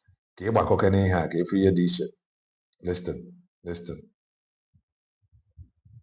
Before 1914, there was nothing called Nigeria. There was the Lagos colony taken by the British in 1861 as a coastal trade post. There was the Southern Protectorate, full of trade, palm oil, cocoa, busy ports, and diverse ethnic nations. And then there was the vast Northern Protectorate with large land, powerful emirs, here comes Lord Frederick Lugard. You see, by 1912, the British put him in charge of both the Northern and the Southern Protectorate. And that was where he noticed a problem. The South was making the money while the North was costing money to run. Now, this is because the South had ports where they could run exports, trade, and then collect taxes. The North had land quite all right, but it was generating little revenue. And Britain was tired of funding it from London. Just think of it like you owning two companies. One is bringing you a lot of profits, while the other is costing you Get into this video. You got something. so much to run. And you're like, are you sure we are not going to do something about this? So after deep thought, Lord Lugard came up with this brilliant idea. What if we join these two companies together? In this case, the two protectorates, the North and the South. And then we use the revenue from the South to run the North instead of funding it from London. Not for unity, not for the people, not for culture, but for administrative convenience and economic survival. It's like one of your friends has a thriving side hustle while the other of your friend is broke. So you force them to share a joint bank account just so you don't have to lend them money anymore. Now, out of the millions of people living in the colony and protectorates at the time, only 28 people were officially involved in signing the amalgamation papers. Out of those 28, just 6 of them were Nigerians, including the Sultan of Sokoto, the Emir of Kano, and the Alafin of Oyo. The rest were all British colonial officers. Nobody was asked or consulted or carried out a referendum to find out if the people actually wanted to live together. But here's the crazy twist to this story. The land already had a name long before it became a country. So in 1897, a British journalist named Flora Shaw looked at the map and saw the great Niger River cutting through the region. And then she wrote in the paper, why don't we call this area Nigeria? The Niger area. That name got stuck. Years later, she married Lord Lugard. Yes, the man who would later merge the land she had named. Talk about a power couple making the whole country their business. Now, on paper, it looked smart. One government, one railway plan. But on the ground, the North and South were not the same. Different education systems, different religion, different culture, a lot of things were different. And then fast forward to today. Nigeria is still trying to figure out how to live inside borders it's never designed. We've had regional tensions, civil wars, military coups. So with all that in mind, was the 1914 amalgamation a masterstroke or a historic mistake whose effects we are still debating today? Let me know in the comments. And by the way, this is the internet. I made it myself. So feel free to share, follow, subscribe. Thank you. Thank you. On another gunka. If I know, careful, if some description or nantuziaka into ọdị n'obodo ndị ọzọ or ntụ ndị ọzọ si wee mee ife ọ ji wee dịtụ iche from nke anyị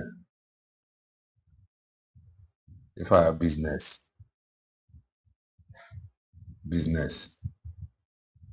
and that interest is very important to them. This thing the deep, but now let us go to Onyebuchi Nwashigburuobi. Where is that? There is something that he said. Then after then I had over the curtain. Before man for white painted hair woman. Because a whole lot is happening. You think that they gave Mazen Nnamdi Kanu, they want to hang Mazen Nnamdi Kanu and he called Eloy Ejimako, and Eloy Ejimako confirmed it. Good evening once again. Welcome to this very program. On top of this very program, I will be addressing a good number of things, including the very assertion. Oh, Maazị Nnamdi Kanu na-achị nwanyị, o ji wee gaa na Kenya. Achalugo agbajie na tebụl na Chinasa Nworu gbara ya asa. Achalugo ndeme. According to him, that Achalugo have confirmed na Chinasa Nworu gbara ya asa. I can't wait to hear it and how it happened. Kayamatanare Muhammad Abbas, whom some of us have not seen, whom some people maybe believed in the spirit. As a barrier, into a gisiga meet anywhere, spirit on a tazinjima, spirit on a donjima. Onye Abbas. Well, let's listen, Kayamatanare, because some of us do not know him. So, how did he do that? For inye this topic. Okay. Ihe ndị a na-ara bụ Sanatorius and Puvatorius. Maazị Nnamdi Kanu ji wee gaa ịchụ nwaanyị na Kenya. Taa, ọ rara nwa 17 years lenu group of ndị ojiamụ eji ego na-ebu Maazị Nnamdi Kanu that have us, even only idie anyị nye nwanne anyị nwanyị. Even ụmụnne m only idie ọ bụrụ na ọ nwaanyị bụ mkpa Maazị Nnamdi Kanu, no problem. Okay. I donate ụmụnne m niile ya taba ha ọmụnwa kwuru. Korona nshinshin gbaduo. So Achalugo, thank you. Anyị abịa gbapụ ya ọsọ gagon prayer maka nna like ịga aka Chukwu ahụrụ anyị egwu ndị iro na-ekpere anyị ekpere. Maka okpere anyị ekpere oje ebe a na-ede jinjim. Okpere anyị ekpere ebe a na-anọ selutu selimdums.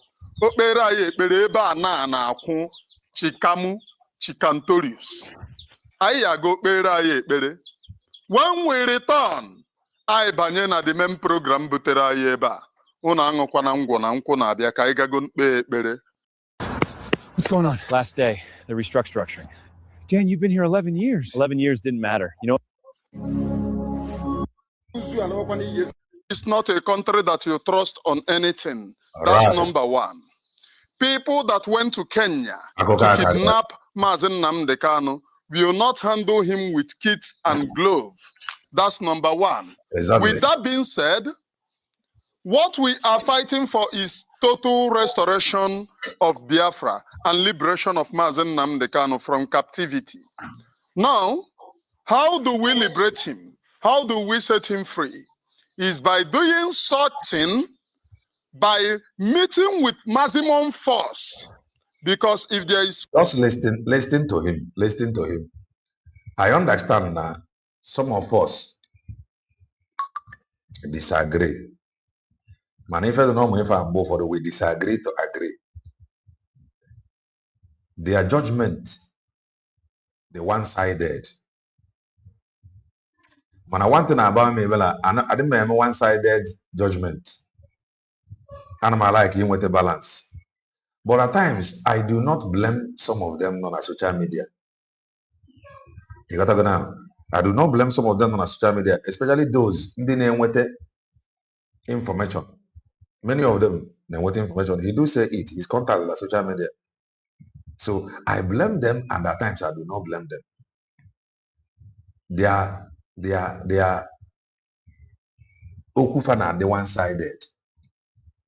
They are the people who will always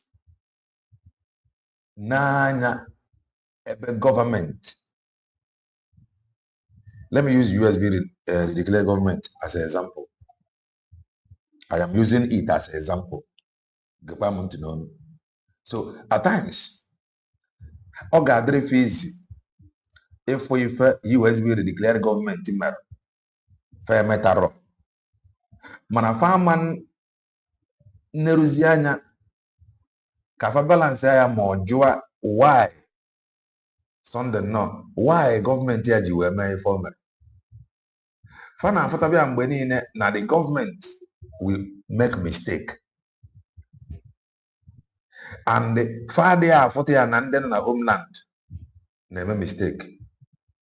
Ọ na-adịrị ife easy ịfụ betrayal among ndị na social media, mana ọ na-adịrị ife difficult ịbalance ka a mara arị ma ife wetara ife ji eme ma ọ bụ maka betrayal from ndị nọ n'ụlọ. Fa na-afụta ndị nọ n'ụlọ as angels and saints that is without sin. Fa na-afụta ndị nọ n'ụlọ as people bụ na a question. That is why at times I try to avoid open ndị nọ n'ụlọ. I try to avoid it because some of them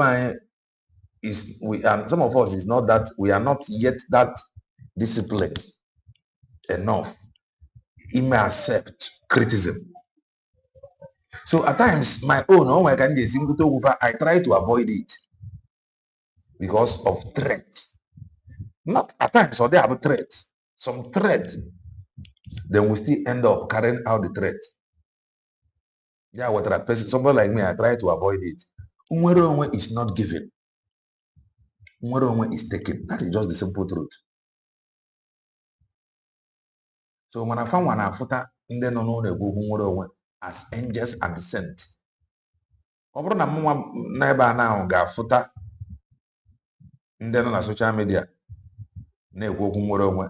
as people that can actually make mistakes. How about in the no? It should come for as angels and saints, not me.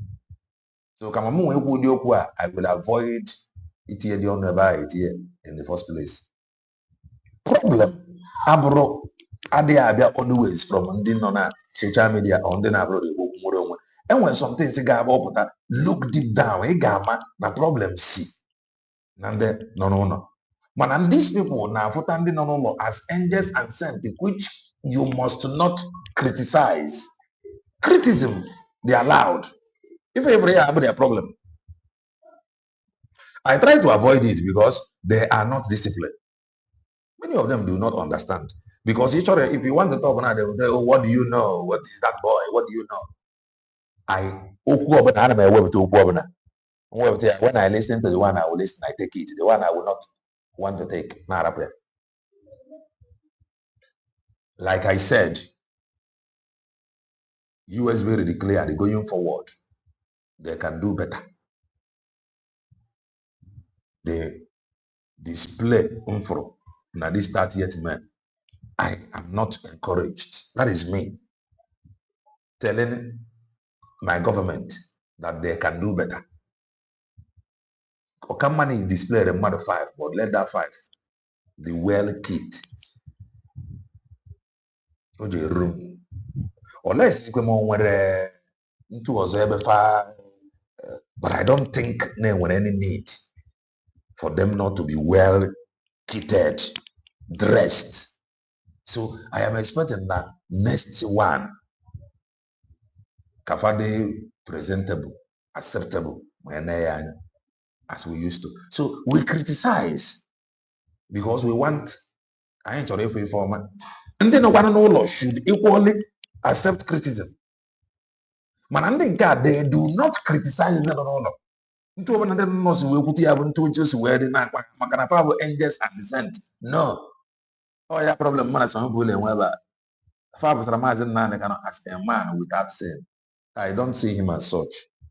Provided no be a human being or brother. Okay, when about a mistake. As human, not spirit. Or human, boy, with that age where GD didn't wear to Wayanga. Over no spirit, I didn't monaka. Manandinka. If open him and a social media had of a man. If open and then no number. And it is not good. First, they wouldn't dare to sentence him at the first place. When there was a bar, did you hear them saying any rubbish sentence?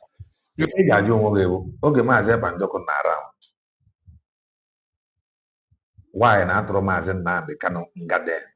If I very simple. We're going around. Why not Orianga?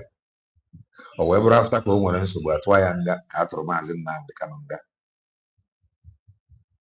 asị m kwuo enwere ike ife ha wetara na family oge a mana fe na-anya fụ na nna na family ife a na onye a fa na-eme fa na-ene ka ife onye a ga-ekwu ka ife onye a ga-eme so ha enezie n'anya onye ahụ anọzi ya they go ahead and do what they want to do maybe no ife maybe na fa decide para na mgbe ọbụla sọrọ fa mana ya sị m kwuo as my own fa na-atụ egwu den. Let's continue. You did not hear any rubbish sentence.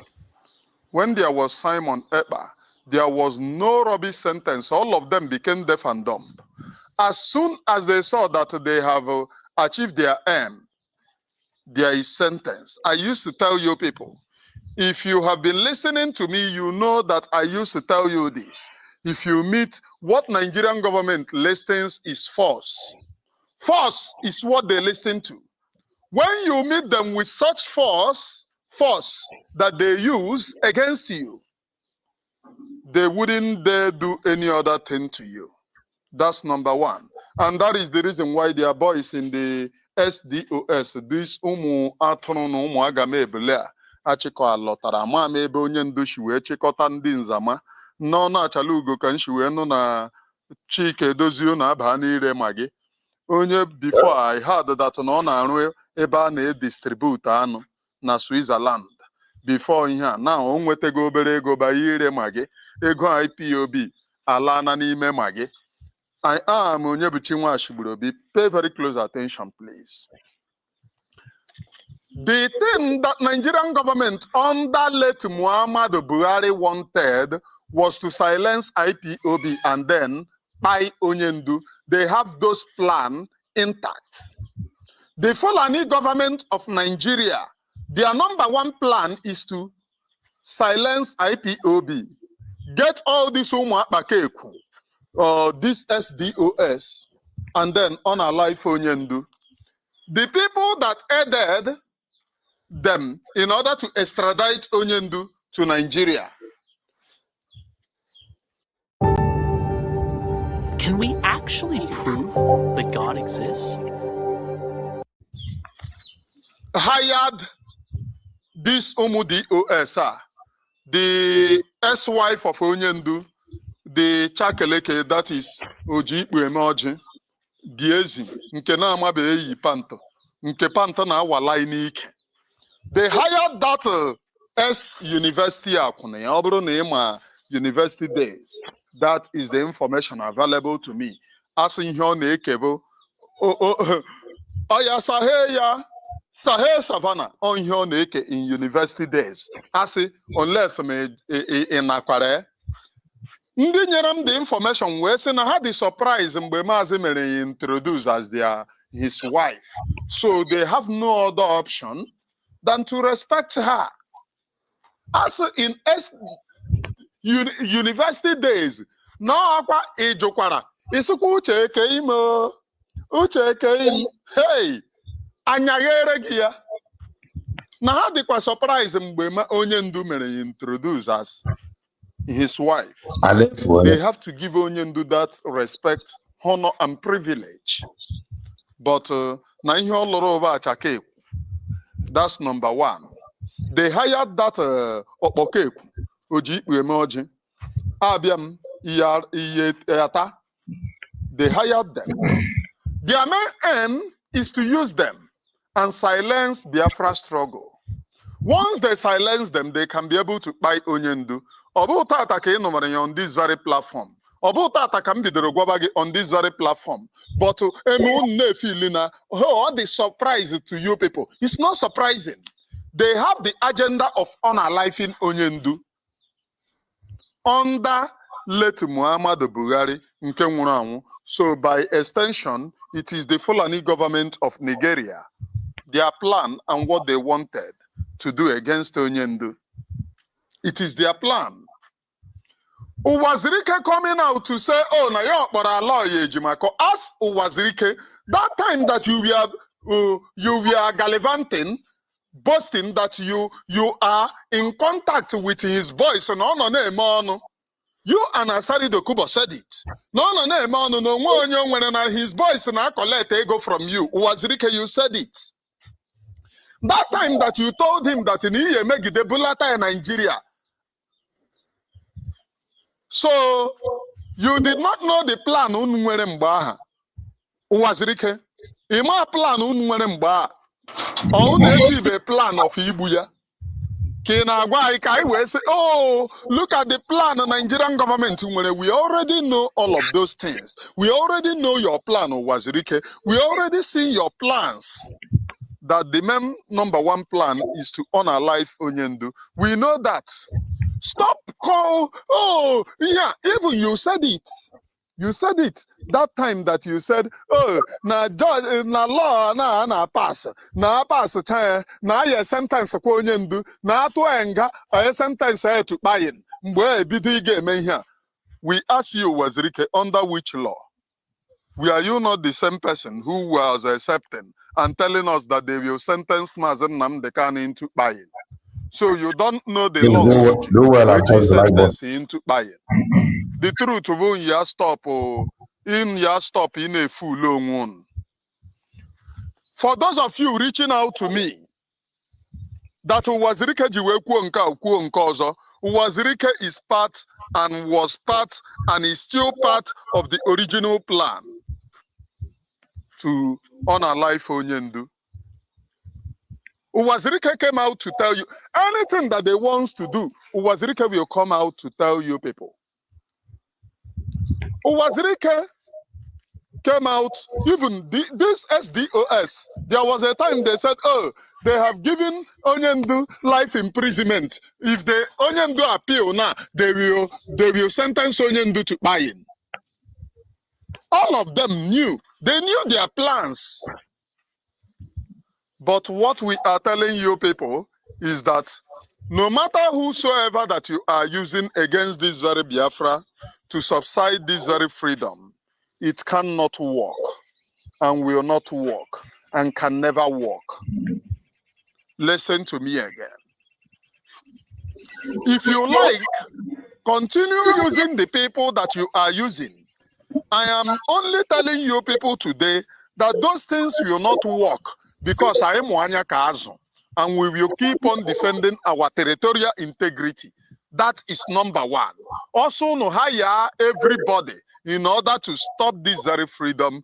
We will consistently reject that and vehemently reject it. It is our right. The freedom of Onyendu is number one.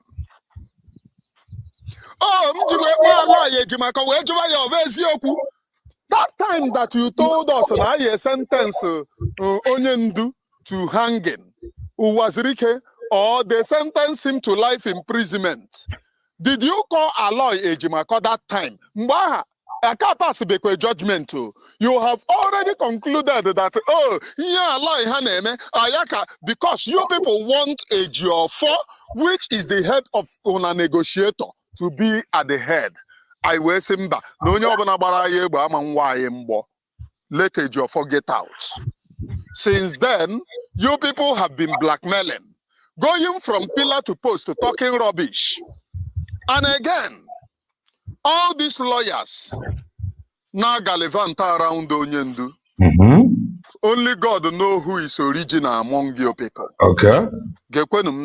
Only God Almighty in heaven know the only original person among your people. And in order to subside this very freedom that will work, it can never work. Whosoever that contracted your people, that your people cannot do it. Otherwise, you are trying in vain. This very freedom must consistently continue, and we will forever defend ourselves, because Onyendu have never committed anything known to law.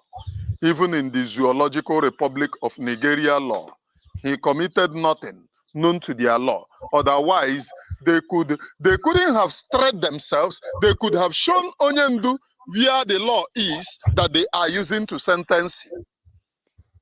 Did they show you any law? They showed no law. No law or whatsoever they use against sentencing a holy man. No law. And I want to tell you people, the Nigerian government under Olusegun Obasanjo, Yoruba people have always been the original plan to destabilize Ndigbo.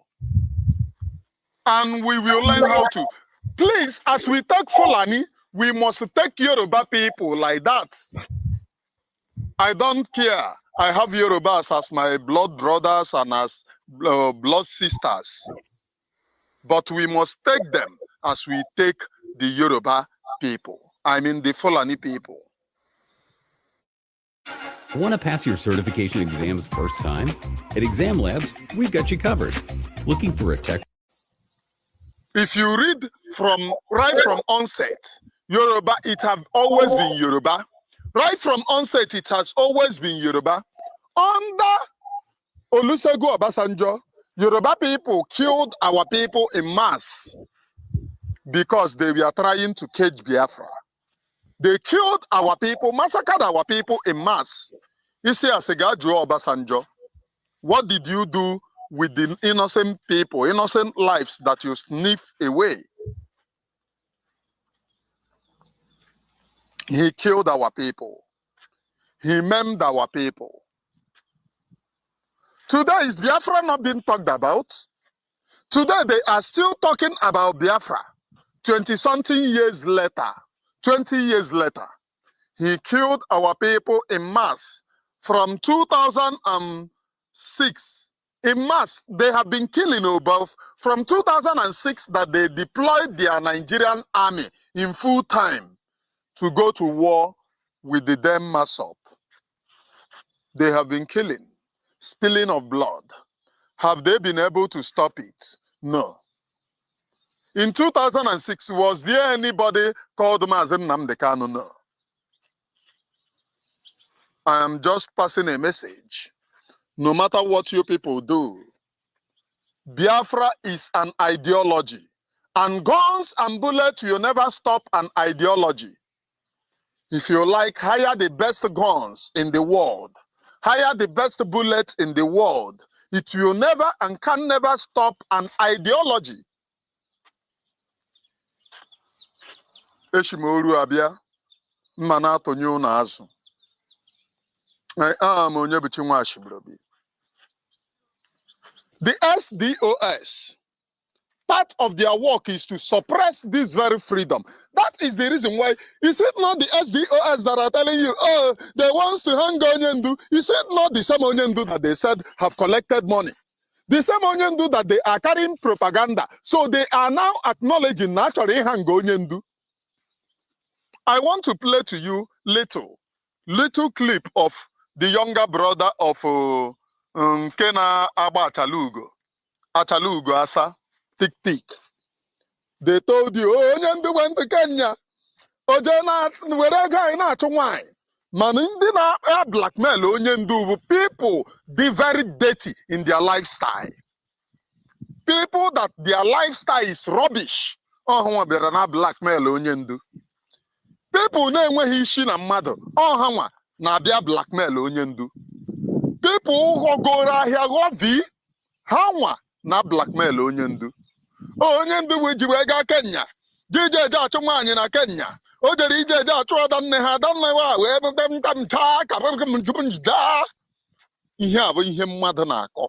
That is ha na-akọ ihe a na-ajụ si ndị o nwekwere psychiatric doctor ka o chekie ha ole brain ha shi wee nọrọ. Abụ m nwa Ashigburobi, please. When I speak, you need to listen. Orukansi, azuka mma atonye unu. I am Onyebuchi nwa Ashigburobi, and I will keep on preaching nothing but the undiluted truth. Ịtụpụ nkata akọrọ igoshi ya ọkọ hapụ ịdị ka atụrụ ya arụ. Ịtụpụ nkata akọrọ goshie nkata ahụ akọrọ ahụ ịtụpụrụ ya ka ọ hapụ ịdị nnọọ ka ị tụrụ nkụta a mbọ. Achalugo on her program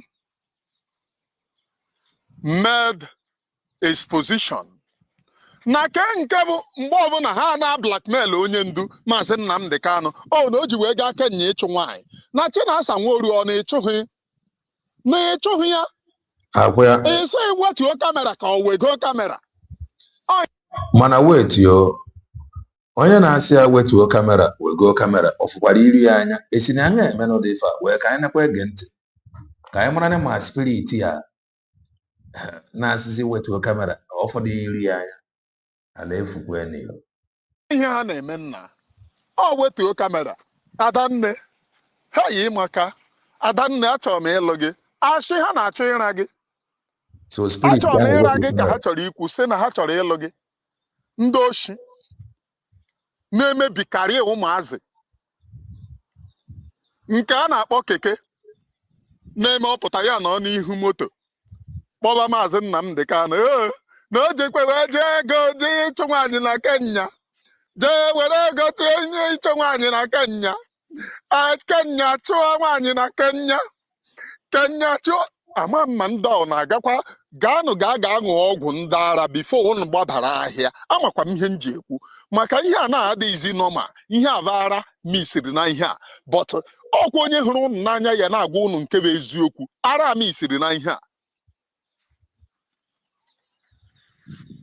nke a na-akpọ keke bụ nwunye mmadụ ka o bu wee laa Finland ị ga-aga protest against Simon nwaanyị chi ụmụ ya o wee chịrị nwunye mmadụ na ụmụ lọji ya na hotel the same person nwere the mind ịpụta on social media na-asụ Maazị Nnamdi Kanu o jikwa wee na-achụ nwaanyị were ego na-achụ nwaanyị achụ ntamtamtamchụ nwaanyị a na-akọ akụkọ na-agba ka J5 ịjụzie ha kedu onye ọ chọrọ asị gị Maazị Nnamdi Kanu nwa 17 years isi ya biko kedizie ka Maazị Nnamdi Kanu si wee chụọ nwa 17 years o jikwa wee tụwa nwa 17 years ime isi ha ya kọwagodoro m akụkọ na-aka m butuo gị Maazị Nnamdi Kanu 2017 o jikwa wee nọ n'ime prison mgbe aha nọ n'ime prison o wee were aha one guy a na-akpọ Chibunna ka asị gịnị ka ezi ihe a na-akpọ mana o nwere aha ha kpọrọ o wee were aha wee tatụkwa the girl na social media na the girl amakwa onye Maazị Nnamdi Kanu bụ Maazị Nnamdi Kanu amakwa onye the girl bụ o wee tata the girl nwa 17 years wee sị ya hey nna laikiri gị achọrọ m ịlụ gị from prison the girl wee sị ya onye kwen ka ịbụ ama m onye ịbụ ya sị ya don't worry ị ya ama onye mbụ ọ ya ka m sendara gị ego ka ijejegote ring the girl wee nye ya account number o wee senda ego 10,000 wee sị ya wee ga gote ring the girl wee gbapụ na onye ọ na-amaghị onye ọ wee gbara ga gote ring ya sị ya oke ọ ya jee bute Baịbụl ya bute Baịbụl ihe a na-akọ ọbụ akụkọ ndị akọrọ onye ndu ji wee tụba onye ndu ji wee tụba nwa agwara m ha niile kọrọ dị akụkọ ma ndị akọrọ dị akụkọ ma ndị bupụtara dị akụkọ unu niile ya aga saiki ya ifu mama onwe m na-akọkwu dị akụkọ ugbu a o yikwere ọ na-adịzi ka ọ mbụlaba asụ elu maka ihe a bụ akụkọ ndị ara na-efekwe na-efe ha wee sịkwa diga wee bute Baịbụl Maazị Nnamdi Kanu wee gbaba ya akwụkwọ lee na Jewish man na-asị mmadụ ya jee bute Baịbụl onye Jew na-ebelive na Baịbụl ya ma ha what Jews do to you people is that they pretend as if they believe to Bible. A Jewish man they believe in Bible, and the Bible you have the least thing on your Jew you may accept much. The least thing by Jewish religion you will get the secret there. A Jewish man on a game they never trusted Christianity because they knew, according to them, Christianity never existed. They said it was an invention from the West in order to destabilize them. They invented Christianity, that it never existed, that all those stories in our Bible never existed, that it was cooked and baked. That is their belief. Someone will say, but oh well, Baba, ya kwasi ya tiya kana ba a na-akọrọ bishi abụkwa let Muhammadu Buhari 20 na dịkazi this man nso ọmpa gị ndị wada ama ha na ọ na-ara ha ji wee na-ajụ ọmpa ebe nso na ọ na-ara n'ime prison ndị wada dị in charge of prison Maazị Nnamdi Kanu amazi na a na-ara ndị ara akụkọ ndị ara since m bọstụrụ ha na nwa 17 years ka na-anụ na a na-akọ akụkọ ahụ ọzọ nke ka na-anụ na-abụ nke wuburu before ịkọ akụkọ ndị egbuwara isi agwara m ha niile from A to Z visit any psychiatric before na-adị too much. The same people na-asị gị na Maazị Nnamdi Kanu na-achụ nwaanyị they were chasing Achalugo. They were trying to see that if they will scatter the life of that lady. Achalugo say Chinasa Nworu na ya ekwekwana ka ya post chat ha na-abụ. Don't allow me to post our chat on social media. Because Chinasa Nworu onye ndu jikwa wee were ya post na ya ka anyị mara narị ma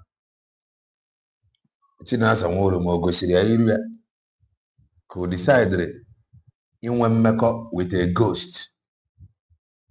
ịmara anya Chinasa Nworu bụ ihe ọbụbụ ngada ụmụ nwaanyị ndị nwunye mmadụ na-asị young girls ọ na-aga emebi their life.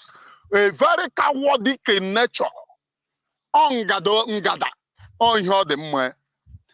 Ndị a na-akparị Chinasa Nworu ha hụ Chinasa Nworu ha ya can they be able to stand ndị ara nna n'uche echi ka ya na-akọrọ nna that cheap akwụna kọbọ ọkwa pụtara na fọm ka ya sị na obi dị ya mma. She was complaining about the program eji ya eme wee na-ekwu na ateta ọchịa n'aha but ọ pụta ya achị ya kikikikikiki agwara m ya nọ m ya nso achọghị m ị na-ekwu okwu ka onye na-enye m information wee na-ebute information in platter of gold. She was complaining saying na akpụtọchịa n'aha na this thing agwụna ya ike na akpụtọchịa n'aha ọgwụbeghị ike ịka ya continue.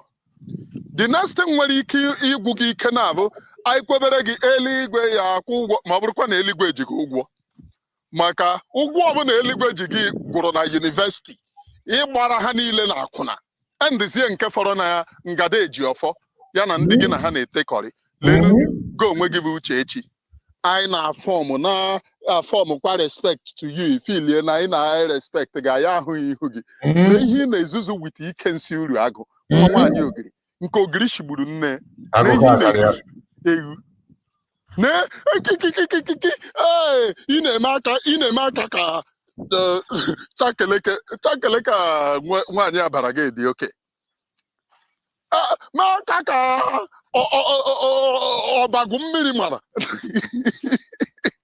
ama m na ụlọ ọhụgo ọbagwu mmiri mara bifo mgbe ọ na-aga kpịsị ọlọkọ this very Uchechi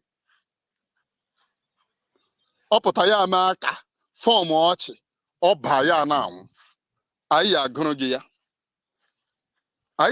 ya very soon. That thing he planned against Maazị Nnamdi Kanu will be on top of your head. Elakpo this night, boy, your boyfriend, your sugar daddy, your spay husband. Man, you have a spay husband, maka. Anọziri m na ihe a na-abụ jahe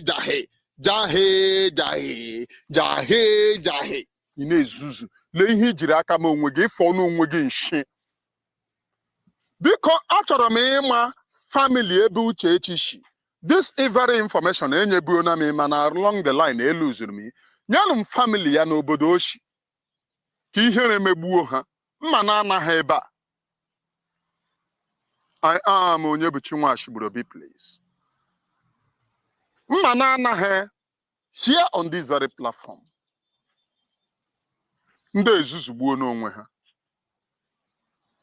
ha ezuzugbuo n'onwe ha ha na their little Aquila daughter nke ha ji wee bịa emebi the life of onye ndu Ọhamadike ndị Igbo. Ha ezuzugbuo n'onwe ha mana mbọsị nta ịchọ n'Owere nchi. I am Onyebuchi Nwashigburubi, and we will keep on preaching. Nke a na-akpọ Chinasa Nwoshi ended up toasting Achalugo. That is Achalugo's confession. Achalugo said, Chinasa Nworu ka unu na-asị na Maazị Nnamdi Kanu na-agba asị na ha agba m nke ị na-achụ ọhụ nwaanyị abụ m nwoke mgbe ị na-abịa achọ m abụ m nwoke. Ma ha nọ na social media, Maazị Nnamdi Kanu, Maazị a na-ekwukwe the dirty filthy imbecile Ejiofor so na-ezuzugharị. Ejiofor na-achụkwu even ihu onye dị aka ediola Ejiofor na-achụ. Uchechi sị na ihe o ji agba di ya ihe abụ na ọ na-achụ nwaanyị. Gwa m nwoke na-achụ nwaanyị. Then onye ị na-esozi bụ skate agha aga Ejiofor. Ejiofor bụ ihe ọbụla nọ na skate ọsọkwa ya onye abụrụ na ọ bụ onye ọrụchi na-aga ọ na-ehego ọkpa ehego na-agụ asụ mmiri Ejiofor yari onye elu onye ọ na-eso. And very, very dirty, smelling like smell like ma abụgo na ogiri a mmachi bụ ụzọ na-ekechi mgbe ọ nọ ndụ oshibe ole Ejiofor shi eshi. Ihe the only thing iji eku ume ma ị nọdụ Ejiofor nso bụ perfume.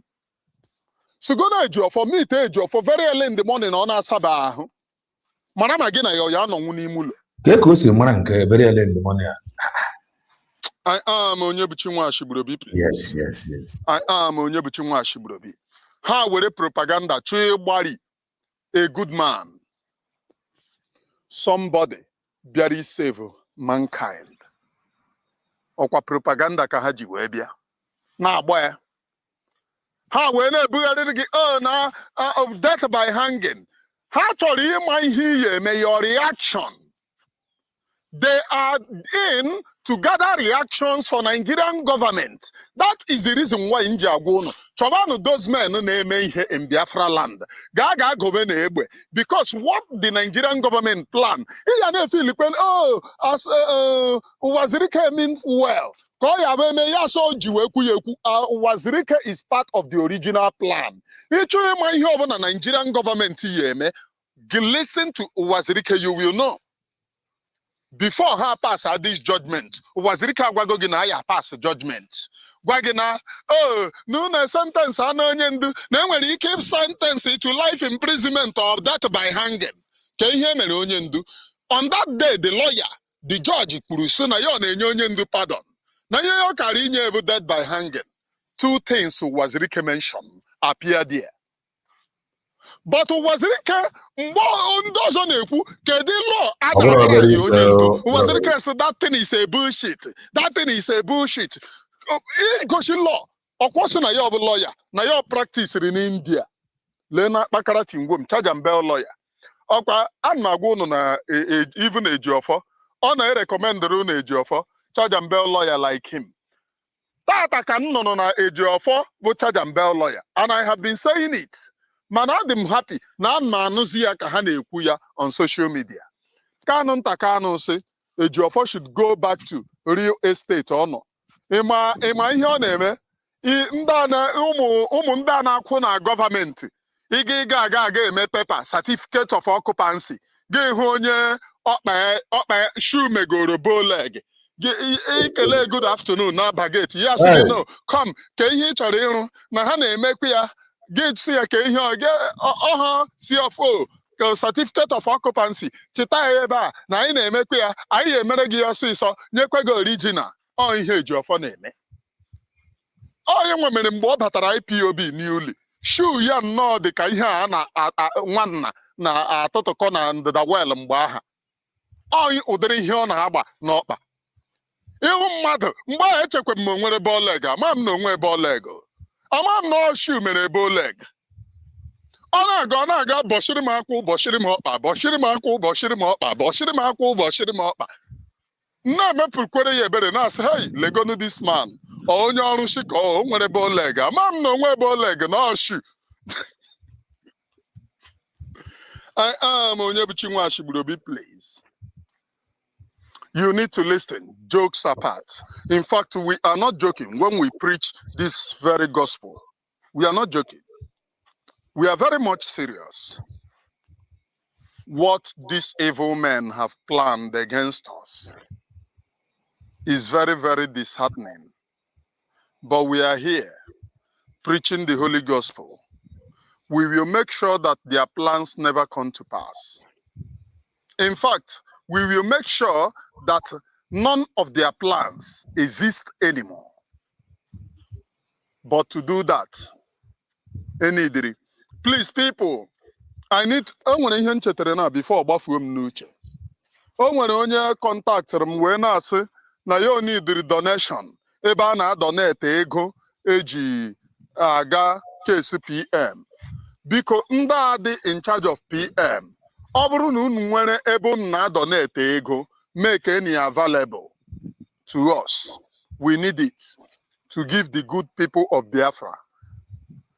Simon Ekpa is mostly loved by the people of Biafra. Ima haburu ya allegation. Ojigwe na-ebubakwa ego, na-sacrifice na-ebube ego. Simon Ekpa masị hefty na Finland.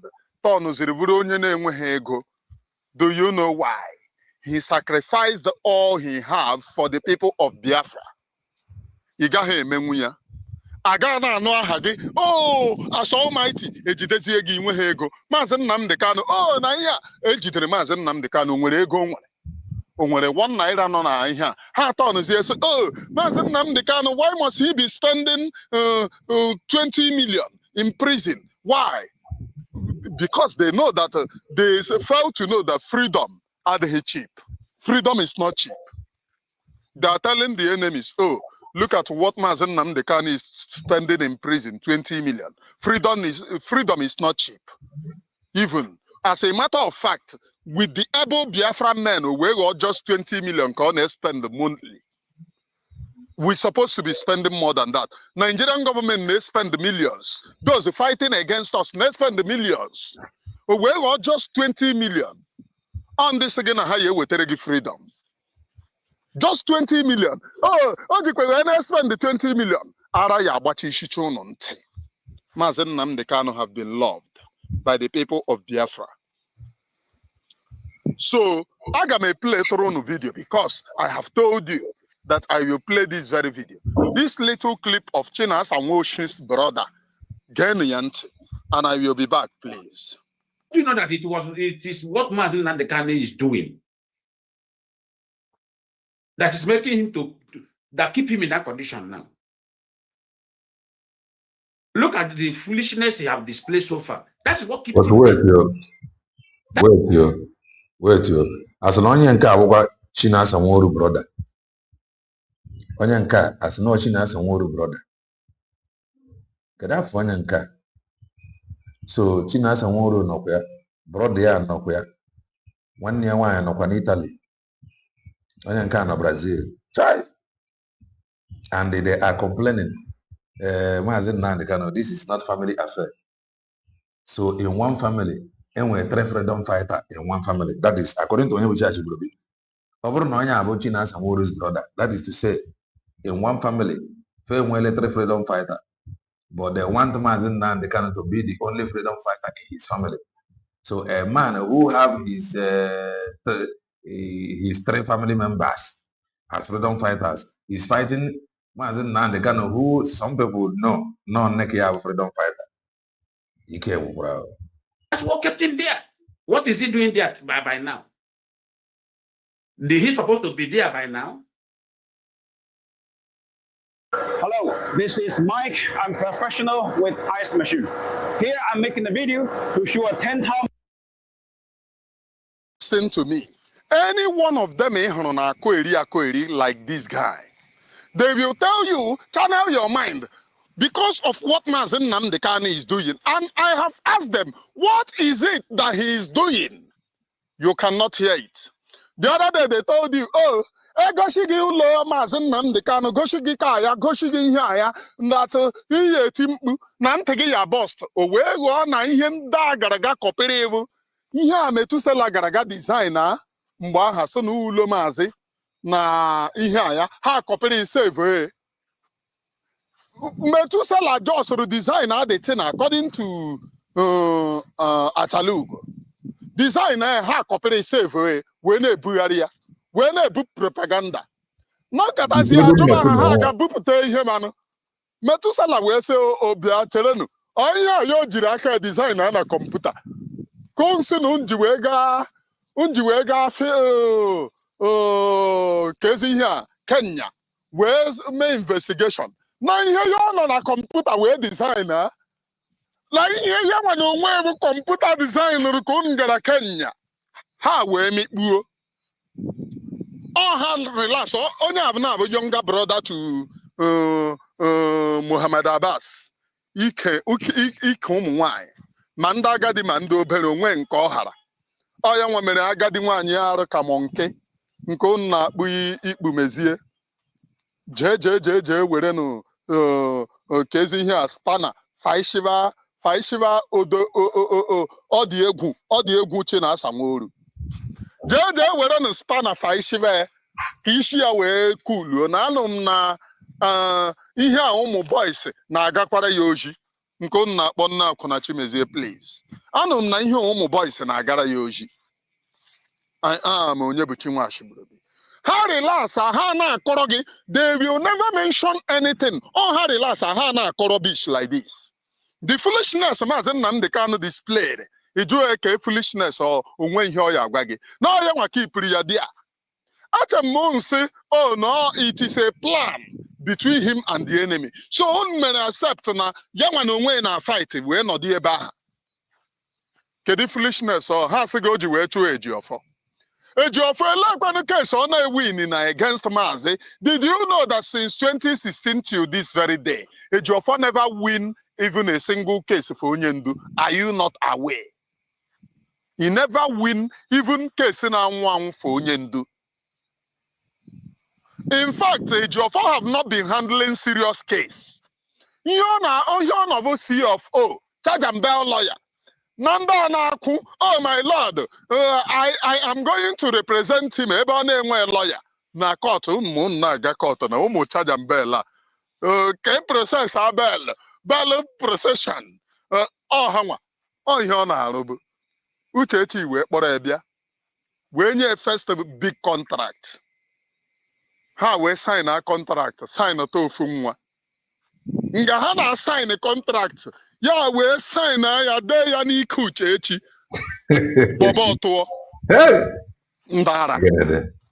Ọkwa ịhụrụ olu ishi wee te ndụ ụnụ faka ka ndụ ụnụ ya eshi adị. Onye te ndụ ịfaka ya abịakwute m ka m pakeji ya mụnwa mebiri your life. Mgbe ị na-emebi your life ịhụrụ m di a. Mgbe ị na-akọ eri, did you see me di a? Mụnwa unu tụchara ma na arụsị ma na mmụọ.